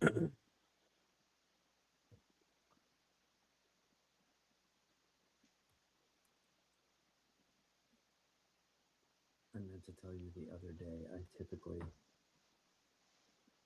15 seconds, guys. send out promos to these people as well, just FYI. Okay, thanks, Tom.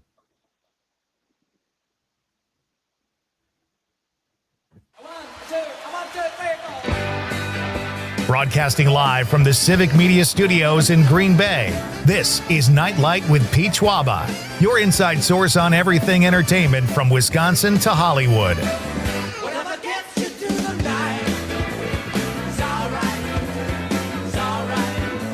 And now, a guy who does his own stunts, Pete Schwaba. Welcome back to Nite Lite, folks. As we kick off the third act here on this gorgeous Wednesday night in the state of Wisconsin. What's a relative thing? Gorgeousness. If you missed the first 2 hours, folks, they are available in podcast form at civicmedia.us. We talked to Marv Wall in the first hour at the outstanding Mulva Cultural Center here in Green Bay. He does great work over there. And in the second hour, we also talked to our current guest, Jim Healy. We will be back with Jim in just a moment. Our question of the night is, who is your favorite coach? Coach Carter dropped. It was the anniversary of the Coach Carter dropping. So that got me thinking. I don't think we've ever done a question about coaches. We do sports questions from time to time, but who is your favorite coach? Be part of the fun. Let us know. 855-752-4842.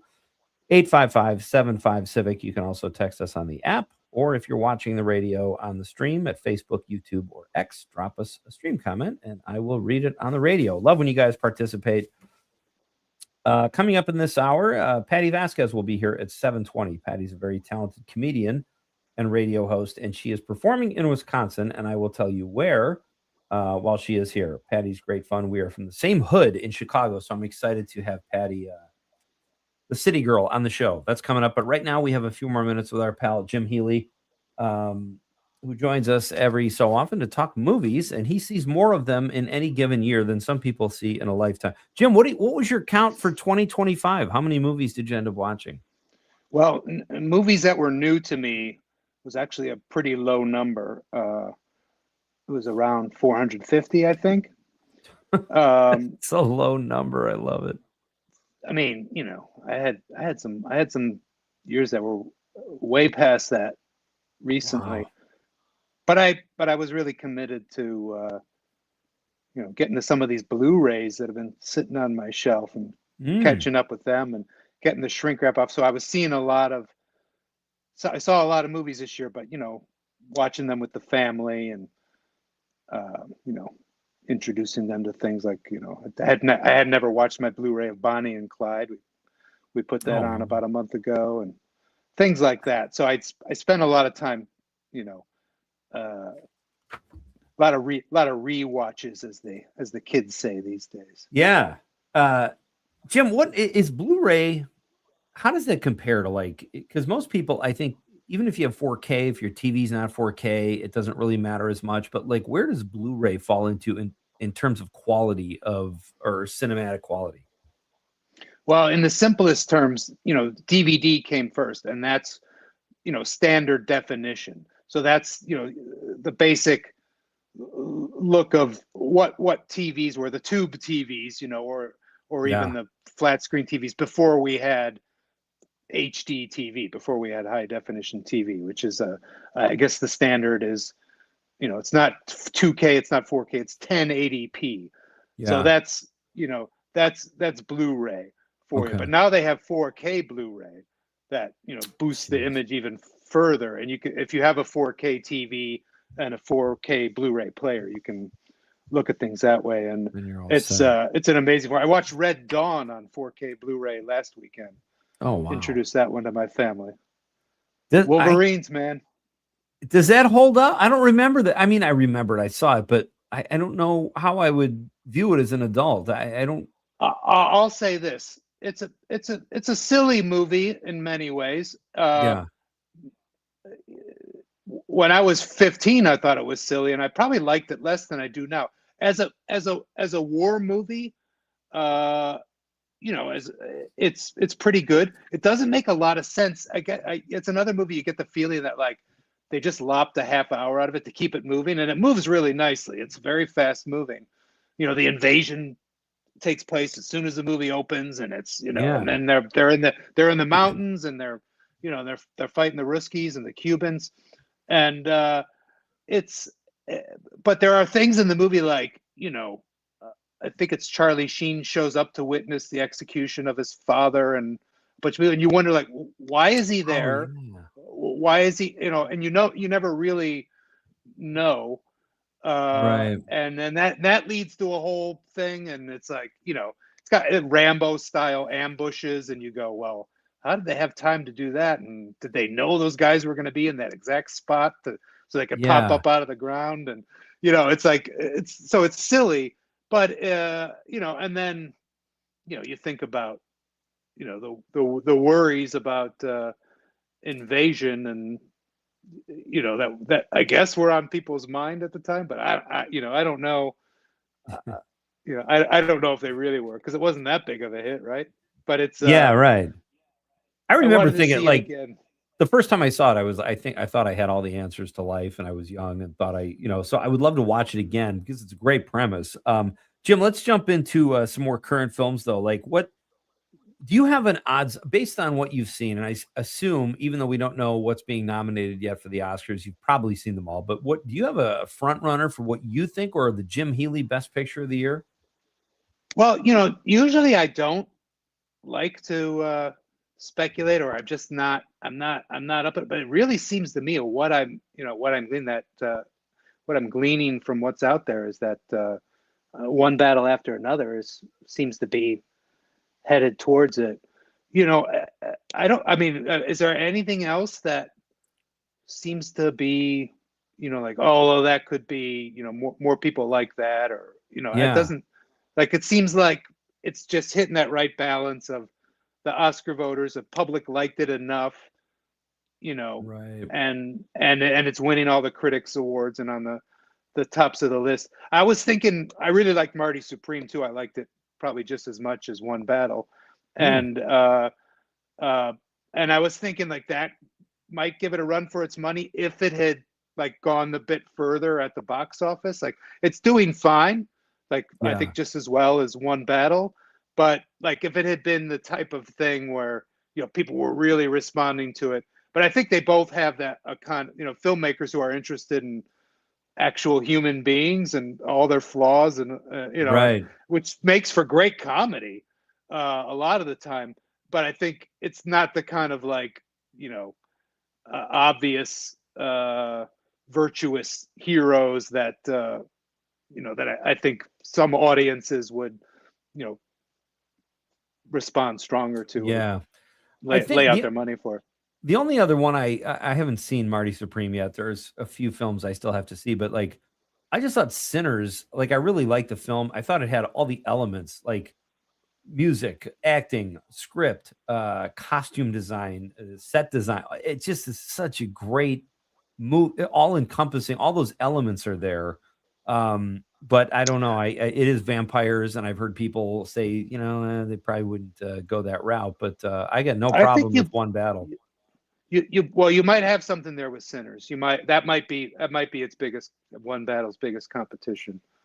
And it should be interesting to see, because they're both from the same studio, so should be interesting to see how much money they put into the campaigns, and if it's going to be equal, and right. Warner Brothers, and they have another film too. I was just reading about this the other day. I thought they had another film, another Oscar contender. Yeah. You said earlier in our text exchange, you noticed the parallel between Avatar and One Battle After Another. Oh yeah. So I went to see Avatar. I saw it in the theater, and I enjoyed it. I liked it. I liked it more than the last one. I had a good time. I appreciated the immersive experience. Saw the 3D IMAX, and then I listened to a podcast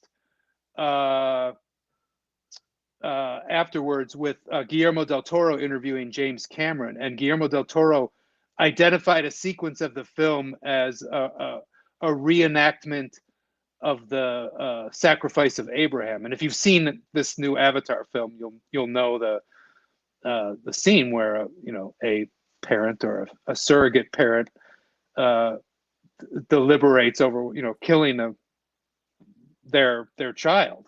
Yeah. And then I watched One Battle After Another the other day, and I realized it's got the same thing with not to be a spoiler, but it's got the same thing with another character who yeah, it's interesting. Yeah. And I just wondered, like, I was just thinking, is there something in the air at the moment? Certainly both movies are about generational conflicts and one generation handing down something to another, and I suppose that's the ultimate darkest moment, right. That you can do it. It's interesting how differently both films handle it. I mean, because One Battle After Another is basically a satire. It's basically a comedy. It's it's handled with a bit of buffoonery, but yeah. But Avatar, it's this deadly serious moment. Both very suspenseful. Yeah, it's interesting you said it, because I was talking with my son, Joe, who and we were talking about, he noticed something in One Battle, the bathrobe and the ponytail. He thought that it was it kind of reminded him of Jedis from Star Wars, and we may have talked about this last time, but also the Big Lebowski with the bathrobe and the ponytail. Like, he thought maybe they were crossing, or it was like some sort of tribute to Star Wars and the Coen brothers or something. So it's fun to pinpoint stuff like that. We just have about a minute or so left, Jim. Do you have what did you think of Train Dreams? I really liked it. I liked it too. It surprised me. I'll say this. I thought the aspect ratio was weird. It was like a box in a box. I don't know if you noticed it on your TV, but it's like with the folded corners and the I didn't understand, why doing that when TVs are set for 16 by 9. But it was, it was nice. It's, very, kind of sad film. A lot of people have compared it to Terrence Malick. I thought it had its own kind of quiet poetry. I really liked the performances and the kind of certainly the kind of episodic nature of it, where the episodes there aren't like really significant things that happen in this guy's life, but right. I mean, they're significant to him, to his life, but they're very surprising and kind of odd, and there's not one, you can't really predict where it's going from one scene to the next, which is always a thing you hope for in movies. Right, and it's one of those films, like, you just keep waiting for something huge to happen, but it's like life. It's just sort of, it was a great character piece. Hey, we didn't even scratch the surface, but I loved having you here anyway. It was fun. The tangent we got off on was fun as well. So thank you so much. Always happy to come on and almost scratch the surface with you. We'll do that. We'll do some scratching next time, Jim. Thanks a lot. Okay, we'll get a little deeper. Talk to you soon. Okay, buddy. That's Jim Healy. Check out UW Cinematheque and keep your eyes peeled for the Wisconsin Film Festival. Such a great time, folks, there in Madison. We are coming right back with Patty Vasquez. It's Pete Schwaba and Nite Lite on the Civic Media Radio Network.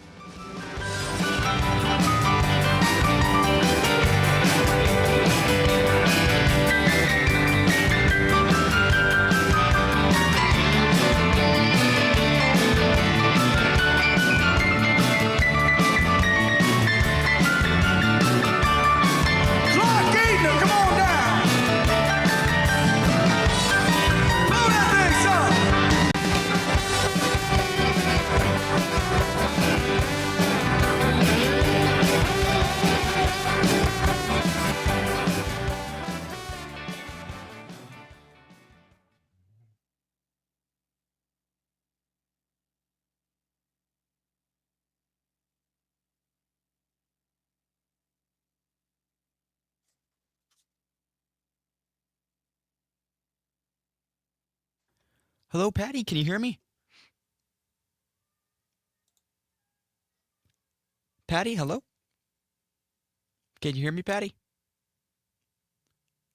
I forgot to tell you she's deaf. That's good to know. Yeah. All right, let me check our mic settings.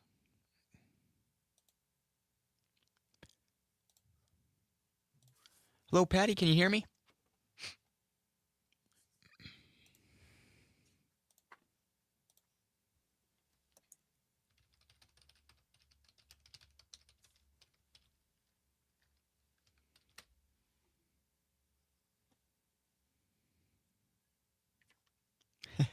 You might be glitching out a little bit. I can see your camera.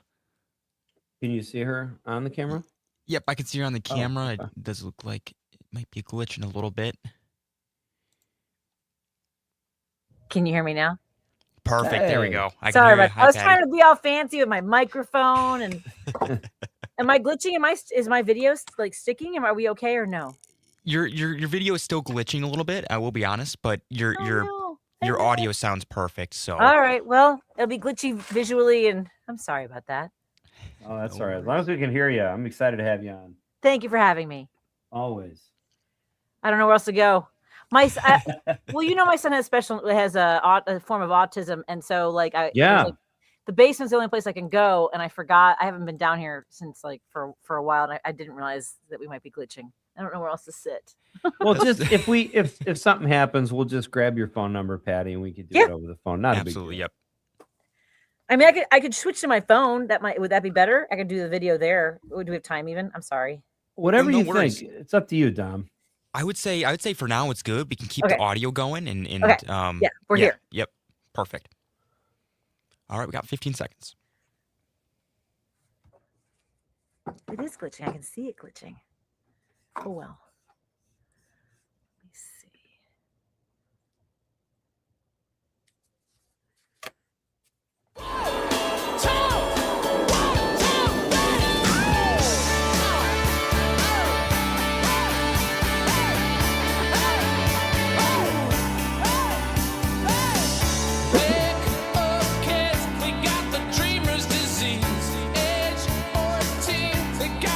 Welcome back. We are jamming through the third act here, folks, on Nite Lite with Pete Schwaba. I am Pete Schwaba, and it is so great to have you with me tonight here as we broadcast statewide here in Wisconsin on the radio and parts beyond on the app and stream. So however you are joining us, welcome. And we've got, I just want to clear something up. Dom, I did find out what Conrad has, what he is suffering from. It is not gigantism. It is not alien hand syndrome. He has evil twinism. He is out battling this person who is in, and that makes sense because he didn't seem like himself the last couple nights working the board. So I hope he figures this out and will be back to us tomorrow night. So, oh man, if not, it's good to know you're in the bullpen there in Madison. So I'll talk to him and make sure he keeps his head up. Please do. All right, now it is my pleasure, folks, to welcome one of my old stand-up pals. She is a very talented stand-up comedian and has her own radio show in Chicago. And she's done she's had a phenomenal career. We'll talk all about it. And you can see her in Wisconsin very soon. She joins us now over the stream, Miss Patty Vasquez. Welcome to Nite Lite, Patty. Hello. Thank you so much for having me. And it's great to see you. I know that I'm a little glitchy, but people listening don't know. By the way, we're in the Civic Media family. We love having Dan Schaefer on. And I know that you and I tried connecting a while ago. Would love to have you on our show as well. Yes. Well, anytime. And Dan and I have talked about The Wire on this show before. He's a great guy. And I love the recombobulation area. Yes. Dan is top notch. And the glitching is no problem. You're only glitching on video. On a day-to-day basis, I glitch in real life, Patty, and that's a problem. So I know the feeling. Yeah. I know the feeling. Hey, before we get into this too heavy, do you have a favorite coach? Our question of the night is, who is your favorite coach? Oh, wow. I mean, think about it. From my childhood? I mean, or fictional TV movie coach, actual coach? Well, then Friday Night Lights. I love Coach on Friday Night Lights is my favorite. Yeah. Oh, fantastic. Yeah. We've got some votes for Friday Night Lights tonight too. So yeah, Kyle Chandler is for many reasons one of my favorites. Not the Billy Bob Thornton version in the movie, the series. Yeah, I think in terms of I'm just going to I don't mean to make assumptions, but I think from if I was a female, I would probably go with Kyle Chandler as well over Billy Bob Thornton. Yeah. So, and I don't even know if that's what you meant, but I'm putting myself out there. I'm in touch with my feminine side, and I would pick Kyle Chandler. That's all I'm saying. I appreciate that. Now having been asked, I have to, since I have not listened to the other folks' answers. What is your answer? Now I'm curious. Well, I said, I grew up. I'm a Chicago sports fan. I cheer for the Chicago pro teams, the Wisconsin college teams. I've spent time in both states. I went Phil Jackson, Greg Popovich, because I like that he speaks his mind. And I went Vince Lombardi because even though I'm a Bear fan, Vince Lombardi's a great coach. Sure. I can see that. I'm loving Ben Johnson. And I'm not saying just because he ripped his shirt off in the locker room, but that was delightful too. See? Yeah, he's not missing any workouts. He's doing okay. Yeah, he is. Hey, you and I are also, Patty, from the same hood, more or less. Really? Jeff Park, Portage Park. Yeah. I didn't know you were from the northwest side of Chicago. I am. I grew up in Portage Park, Six Corners area too. And till I was 12, moved to Wisconsin, went back there, as you know, to start doing stand-up comedy. Lived there for another 12 years before I went to LA, but a great area, great place to be from. Yeah, and it's really, and there's a lot of great new shops. I know when you were a kid, it was very vibrant. I mean, remember the Sears, all that whole area was bustling, and it had a little bit of a downturn, but now it's coming back strong. There's a great theater there, wonderful restaurants. Yeah, love it. That's fantastic. All right, so also you did stand up for me. I booked this local fundraiser here in Marinette, where I currently live, where I'm doing the show from tonight because Conrad has gigantism. But we have a show once a year that I put together, and I love when I get to bring friends of mine into town to do stand-up, whether they're from Chicago or Milwaukee. This year, they're both from Appleton, Rob Brackenridge and Mike Merrifield. Nice. Did you have a good time when you were here? It was so good to hang with you. It was great. And you know, it's funny, what I'll always remember about that, not only how much fun it was, the audience, like just really wonderful folks, great to hang out with afterwards. Also, the last weekend, I decided that weekend I would not be taking road gigs in the deepest parts of the winter because there was a snowstorm. I don't know if you remember when I was driving up, there was a snowstorm that night, and because it was a Friday night, and the next night I had to be in Indiana. And on my way back from your gig, there were jackknife semis, there were minivans and ditches, and I was like, you know what? This has to be it. This has to be one of my last middle of the winter gigs. Listen, the first year that the comics don't make it due to weather is going to be the last year we do this, because I do 5 minutes to open the show and I'm terrified because I don't do stand-up really anymore. So me having to do like an hour and a half is the most terrifying thing ever. Patty Vasquez is here, folks. We've got already a texter or someone on the stream saying Patty Vasquez is basically my hero. I am in Chicago, but a Brewers fan, and my favorite coach right now, and maybe all time, is Pat Murphy. That guy is unique. And then we've got another person on the stream here, Dash, just a bunch of clapping emojis. So that's kind of exciting, Patty. You've got fans. There you go. Well, you know, I love Wisconsin. I spent a lot of time there. I went to Girl Scout camp for 6 years in East Troy at Camp Juniper Knoll. We actually have a little fan club called Fibs for Wisconsin. Just saying, I love the area. I spent a lot of time in Racine, Kenosha, Elkhorn. I have a lot of friends in southern Wisconsin in particular. Outstanding. Well, we've got Patty here for a few more minutes. We're going to break for news. We're going to come back, and I'm going to tell you where you can see Patty live in just a few days. And she is an outstanding stand-up comic and good at many other things, too. We'll talk about all of it after the news. This is Pete Schwaba and Nite Lite on the Civic Media Radio Network.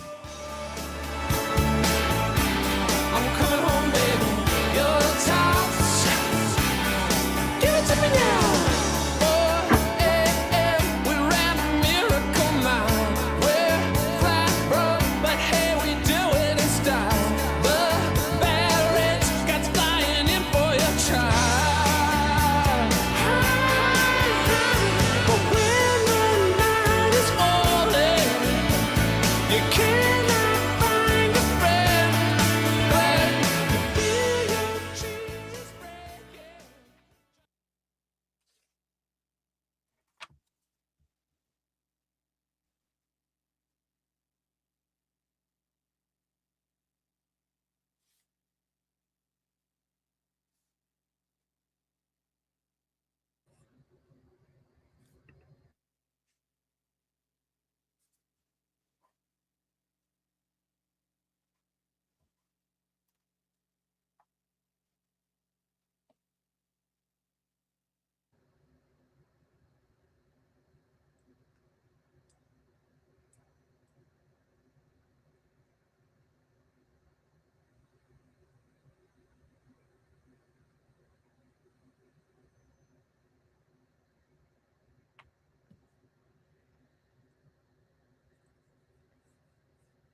15 seconds, guys. Bitchin'.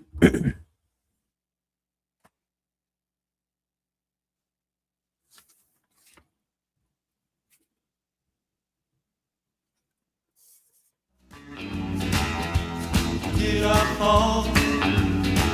I wanna drive them home.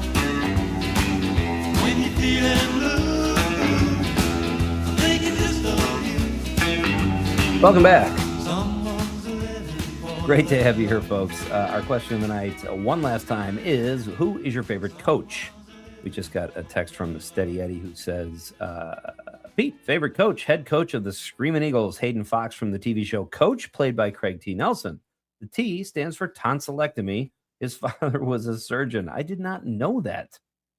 Nor did I watch the show, and I like Craig T. Nelson, too. I don't know why I never watched it. Maybe that's what Conrad has, Dom.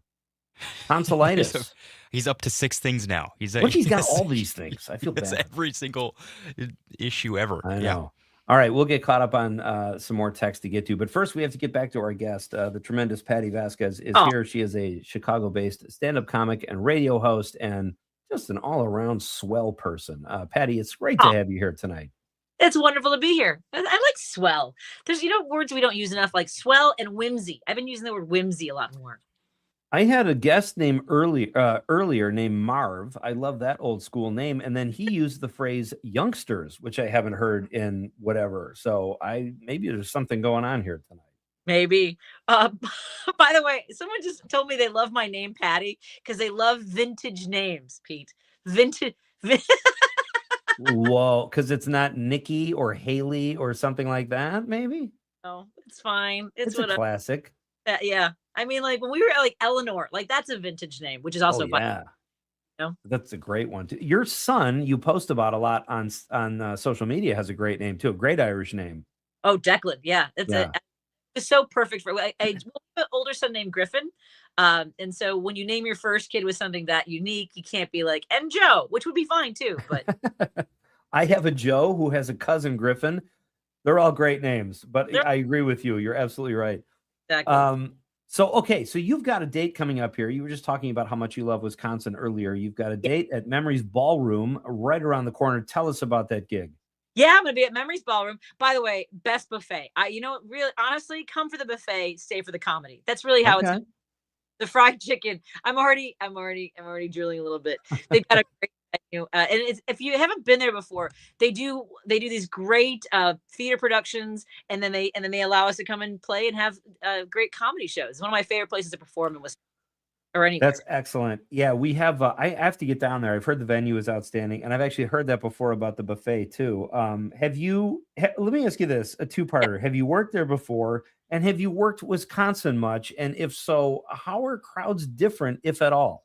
I think that, and that's probably part of my love, not just, having spent so much time there as a kid, but also like everywhere from Appleton to Iron Mountain. Is Iron Mountain, that's in Wisconsin, right? Or is that UP?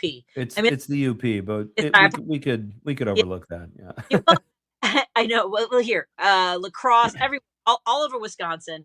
And I have to say, I remember one time in the 90s when I started, I told the MC to not mention I was from Chicago, because if he did, the audience would boo right away. And I was sitting there with the owner, and what did he do? He said I was from Chicago. The audience booed, and I go, "You're gonna have to. You know what? You're gonna have to make this right." So I let him stay on stage without walking up. The audiences, I don't know what it is. Like Milwaukee the Comedy Cafe was always hot. The Skyline in Appleton's always hot. I mean, people are just eager, and I don't know if it's like the per capita of bars in Wisconsin. I understand you guys aren't allowed to compete in drinking contests. I don't know if that's part of it. And I remember. Do you remember Rich Brown? I remember driving around Appleton with him, trying to find a convenience store that would sell us booze after 9. I think that's Wisconsin where you can't buy liquor after 9. That's right, because we let the Tavern League write our laws, and they want people to go to bars. And Rich Brown, if there's a guy that can find booze after 9 o'clock, it is my good pal Rich Brown. So I'm with you there. Yeah, it was wonderful. But yeah, I would say of all the places even more than Chicago. The Wisconsin audiences are my favorite. I don't know what it is. They're just like I've done widow weekends for deer hunting season. I've done tons of bachelorette parties there, and everyone's just ready to have fun in Wisconsin. And that's what it is. Everyone's ready to have fun. It is. It's a fun state, and I call it. There's nowhere else I'd rather be in the summer, certainly, and not so sure about the winter. But you're right. The Comedy Cafe in Milwaukee, I remember that was one of the first. Dan Whitney, Larry the Cable Guy, introduced me to that club, got me in there, and I could not believe how great the crowds were. It was my favorite room to work, and I was sad to see it go. It moved, and now it's not there anymore. But that was my introduction to Wisconsin crowds, or comedy crowds, at least. Yeah. So all right. So this is great. So where do you get your material? You're a very political person. You make great commentary on politics and your views. Do you bring that to the stage ever? I know you've brought stuff with your family to the stage. Where do you get your material? All of it's observational. I mean, I started out wanting to be Will Durst was my inspiration. One of my getting the comedy. Because he was able to break down really complicated things like foreign policy into humor. And it turned out I did not have that skill set. And it was all of, my stories about growing up and, all autobiographical. My mom's from Mexico. My dad was her cab driver. My dad was Irish. And her first day in the country, she was going to catch a bus, but she decided to catch a cab. And she got in his cab. They started dating. Yeah, they got married a year later. And her green card was expiring. This is probably an important part of the story. Her green card was expiring, and I'm pretty sure it was like, marry me or this goes. But they were married for the rest of my father's life. They were in love with each other, just never at the same time. So you get a lot of humor from that upbringing. So yeah, that's really when I started telling those stories and like jobs that I had. That's the way I started. Because before I started doing stand-up comedy, but I was only 23. I had already had 40 different jobs, but by the time I was 23 years old, everything from delivering newspapers to when I was 14.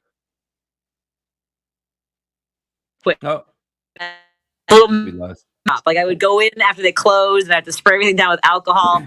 I worked at Pizza Hut, Subway, Marshall Fields, at Water Tower. I worked at the Gap, the Limited, all kinds of restaurants and bars. Yeah. I mean, I hated working. I used to leave in the middle of the day and not show up again. And I'm afraid to go into some restaurants because I'm not sure if I still work there.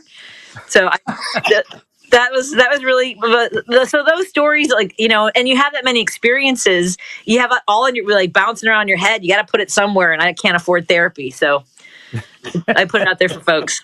The audience is your therapist. Yes.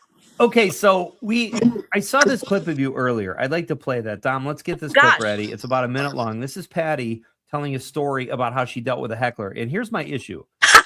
A lot of comedians, I guess you know a clip that we're going to play, but a lot of comedians post pictures of themselves. And then in the word, it'll say the description is comic totally owns heckler. And then I'm watching it and I'm going, where's the owning part? This is just it's so lame. I can't even believe it's and typically people post their best stuff, but this is, and Patty, I've seen firsthand, is great with hecklers, but this is a story she tells on another podcast about how she dealt with a heckler. It's gold. Here it is.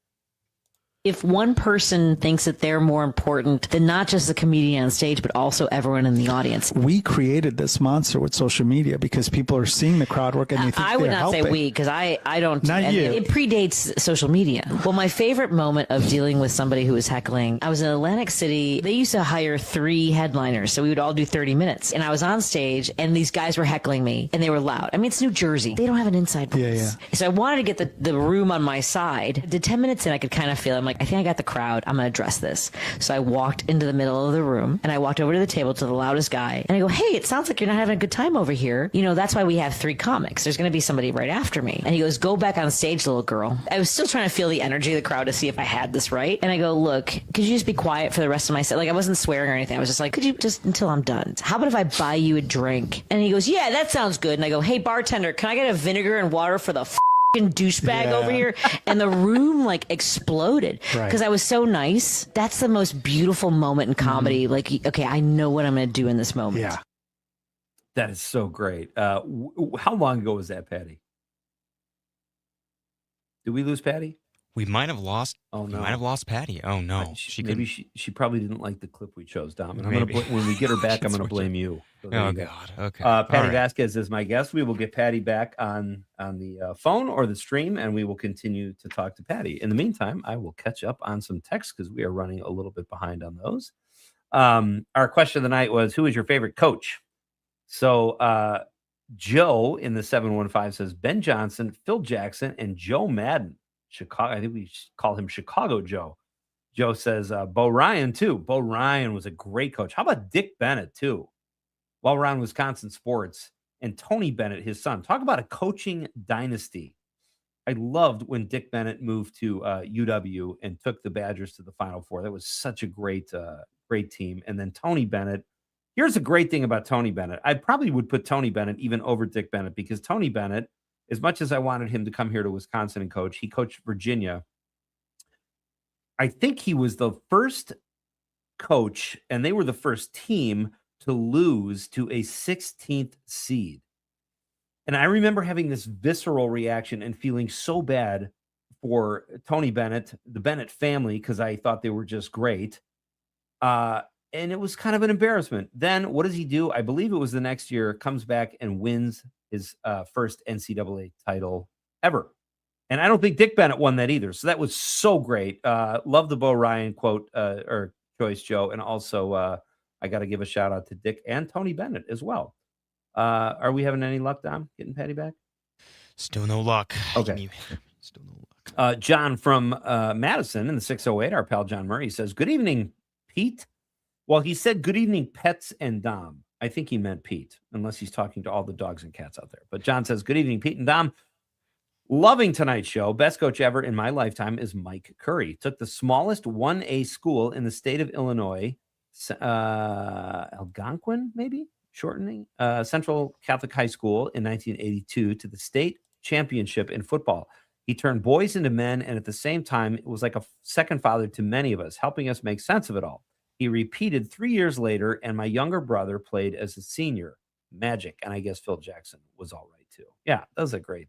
See, I love those personalized stories. If you have a high school coach or even a grade school coach, your first coach ever, someone who made an impression on you, that's great.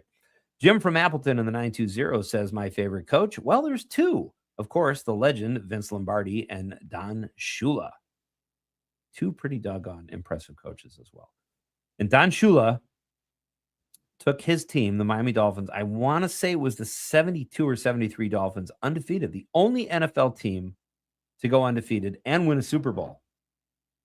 The 85 Bears were 18-1, won the Super Bowl. The Patriots, maybe in 2009, were 18-1, but did not win the Super Bowl. They were undefeated going into the game and lost, and I believe it was Eli Manning that beat them. We were talking about Eli Manning being a big game quarterback, unlike his brother. So there you go. Two great choices. Thank you, Jim from Appleton, as always. All right, we got Patty back? We do, yes. Oh, fantastic. Patty, we missed you. So weird. Sorry. See, that's what happens when you play audio from about a story in Atlantic City. Someone, not for nothing, but someone took care of that. Don't rip on Jersey. I know. You were talking about your mom, and I remember you doing jokes about her in Marinette a few years ago, and you literally had the crowd rolling. Is that still in your act? Are you going to listen? Yeah. We got to do a very short break, and we'll have a couple more minutes with Patty before we let her go after the break. But we'll talk about Memories Ballroom. We'll get another plug for that in. And I want you to talk about your mom and the jokes you do about her. Because if you're doing that in Memories Ballroom this weekend, folks, you do not want to miss this. It's just great stuff. She's a fantastic stand-up comic. It's Pete Schwaba and Nite Lite. We are coming right back on the Civic Media Radio Network.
welcome back.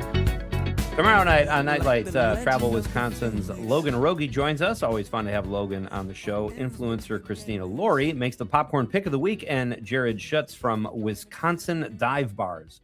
I am way too excited to talk to Jared about what he does. Also an influencer when it comes to dive bars. So we'll do all that tomorrow night, and I don't know if Conrad will be back or not, but John from Madison says, thanks a bunch for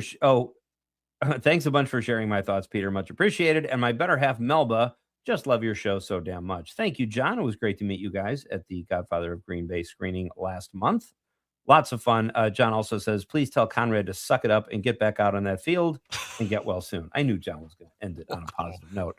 Hey, we've got a couple more minutes with our current guest, Patty Vasquez, very funny comedian from Chicago. She is also a very talented radio host. Patty, tell us one more time, Memories Ballroom, it's this weekend, correct? Yes, I'll be there on Saturday night. The best buffet that you possibly imagine. And then, come for the food, stay for the comedy is all I'm saying. It'll be a great night. Regardless of why you're there, just enjoy the comedy. Exactly. Enjoy the fried chicken. It's great stuff. Oh, my God, the fried chicken's so good. So I was going to ask you, what tell us about your radio show. You're on the air too, if people want to give a listen. Sure. I'm on WCPT 820 AM in Chicago, and we live stream on our Facebook channel as well as YouTube. And I have fun talking. Look, we talk about a wide range of things. Well, it might be current events. I also love featuring, like you do, artists and performers, musicians, comedians, theater groups. Folks that are and local business owners, because I think that's where we need to connect with each other. Yeah. Your memories are made at your neighborhood, like your guest coming up tomorrow. The dive bars, my favorite places to hang out. I realized one night I was sitting at a bar. I'm like, this is where I'm happiest, sitting at the bar at some neighborhood joint. It's so funny too, because I remember I was a doorman at a bar in Rush Street when I was like 20. I wasn't even old enough to get in. And I remember going to places like that, or, you work on the road and there's a big dance bar. Those are all great, but I am so with you. Yeah. Give me a dive bar where you can just strike up a conversation, or there's a great jukebox, and I am all set. Throwing a pool table and dartboard? Yeah. Done. Love it. There you go. All right. So where can people see you after, like if they're listening from Chicago tonight, where can they see you? Do you have any other upcoming dates? I'm going to be at Dino's Pizzeria, actually. That's a pizza joint in the neighborhood, actually. Dino's on Harlem and Higgins. And we've got actually Dwayne Kennedy, Hal Sparks, Joe Kilgallen, and Sully Santos. So we've got a great night of comedy on January 31st. That's it's a great lineup. That's fantastic. And then last thing, I always ask guests this, Patty. Are you binge watching anything you could recommend? What are you watching? Oh my God. I'm actually, I'm watching a couple things and they're so wildly different. I'm actually enjoying Landman with Billy Bob Thornton and Demi Moore. That's been enjoyable. And then I'm watching this silly series, this kind of fun show, Elsbeth. It kind of reminds me a little bit of Columbo. She's got this kind of quirky detective kind of thing. Yeah, I love that show. That's fantastic. Sorry, go ahead. Mm-hmm. No. I've watched all of the seasons. I just caught up. We watched them in a couple weeks, just because it's fun and light and easy to consume. That's all. Have you ever acted? I've done some small roles. I had a recurring role, like whenever they need a mean nurse on Chicago Fire, and this is something I realized the last time I was on set.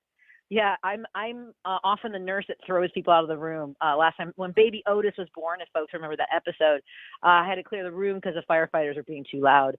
I threw a dad out of an exam room because he was yelling at his daughter. Yeah, so anytime you see a mean nurse, it's me, because they said all the other ones are very nurturing, and so they bring me back for that. Stand-up comedy, radio, and part of the One Chicago family on NBC. You cannot beat that. Patty Vasquez. Knock 'em dead at Memories Ballroom, my friend, and please don't be a stranger. Thanks for having me, Pete. Anytime. No, you too. Yeah, absolutely. Let's get it done. I know I've been busy, but I appreciate you having me on. I'm so grateful. Absolutely. Say hi to Dwayne for me. I will. All right. Count on it. Thank you. You got it. All right. Bye-bye. Patty Vasquez, folks. Check her out at Memories Ballroom this weekend in Port Washington. Such a great venue. Dom, have you ever been to a comedy club? I have not. In all my 22 years of living, I have not been to a single one, and I feel like kind of a loser. But no, there's not. You're being too hard on yourself. But I will say, if you want to check one out, you are sitting above one of the best ones in the whole country. Honest to God. And people say that like it was not around when I did stand up. There was a club down the street called Funny Business. That's no longer there. But Comedy on State is like, you talk to any comic and it's like one of the best clubs in the country, if not the best.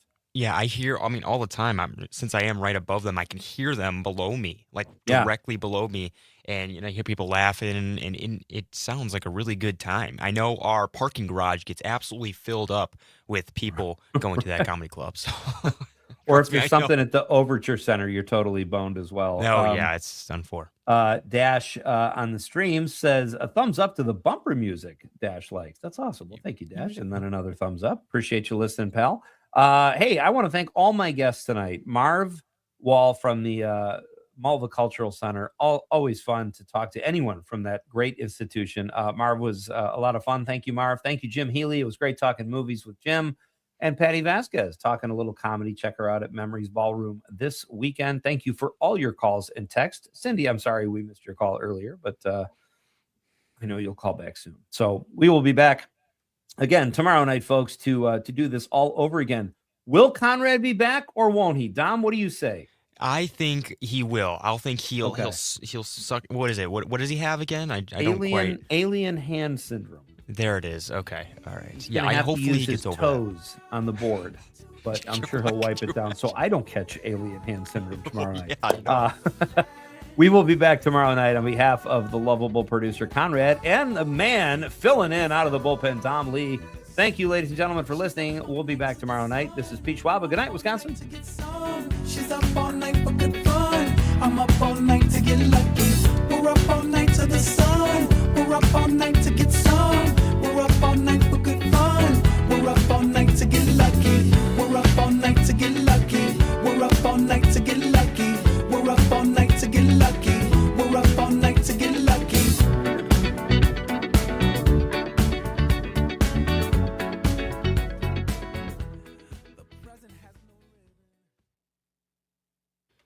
Thank you so much, socials, and have a great rest of your night.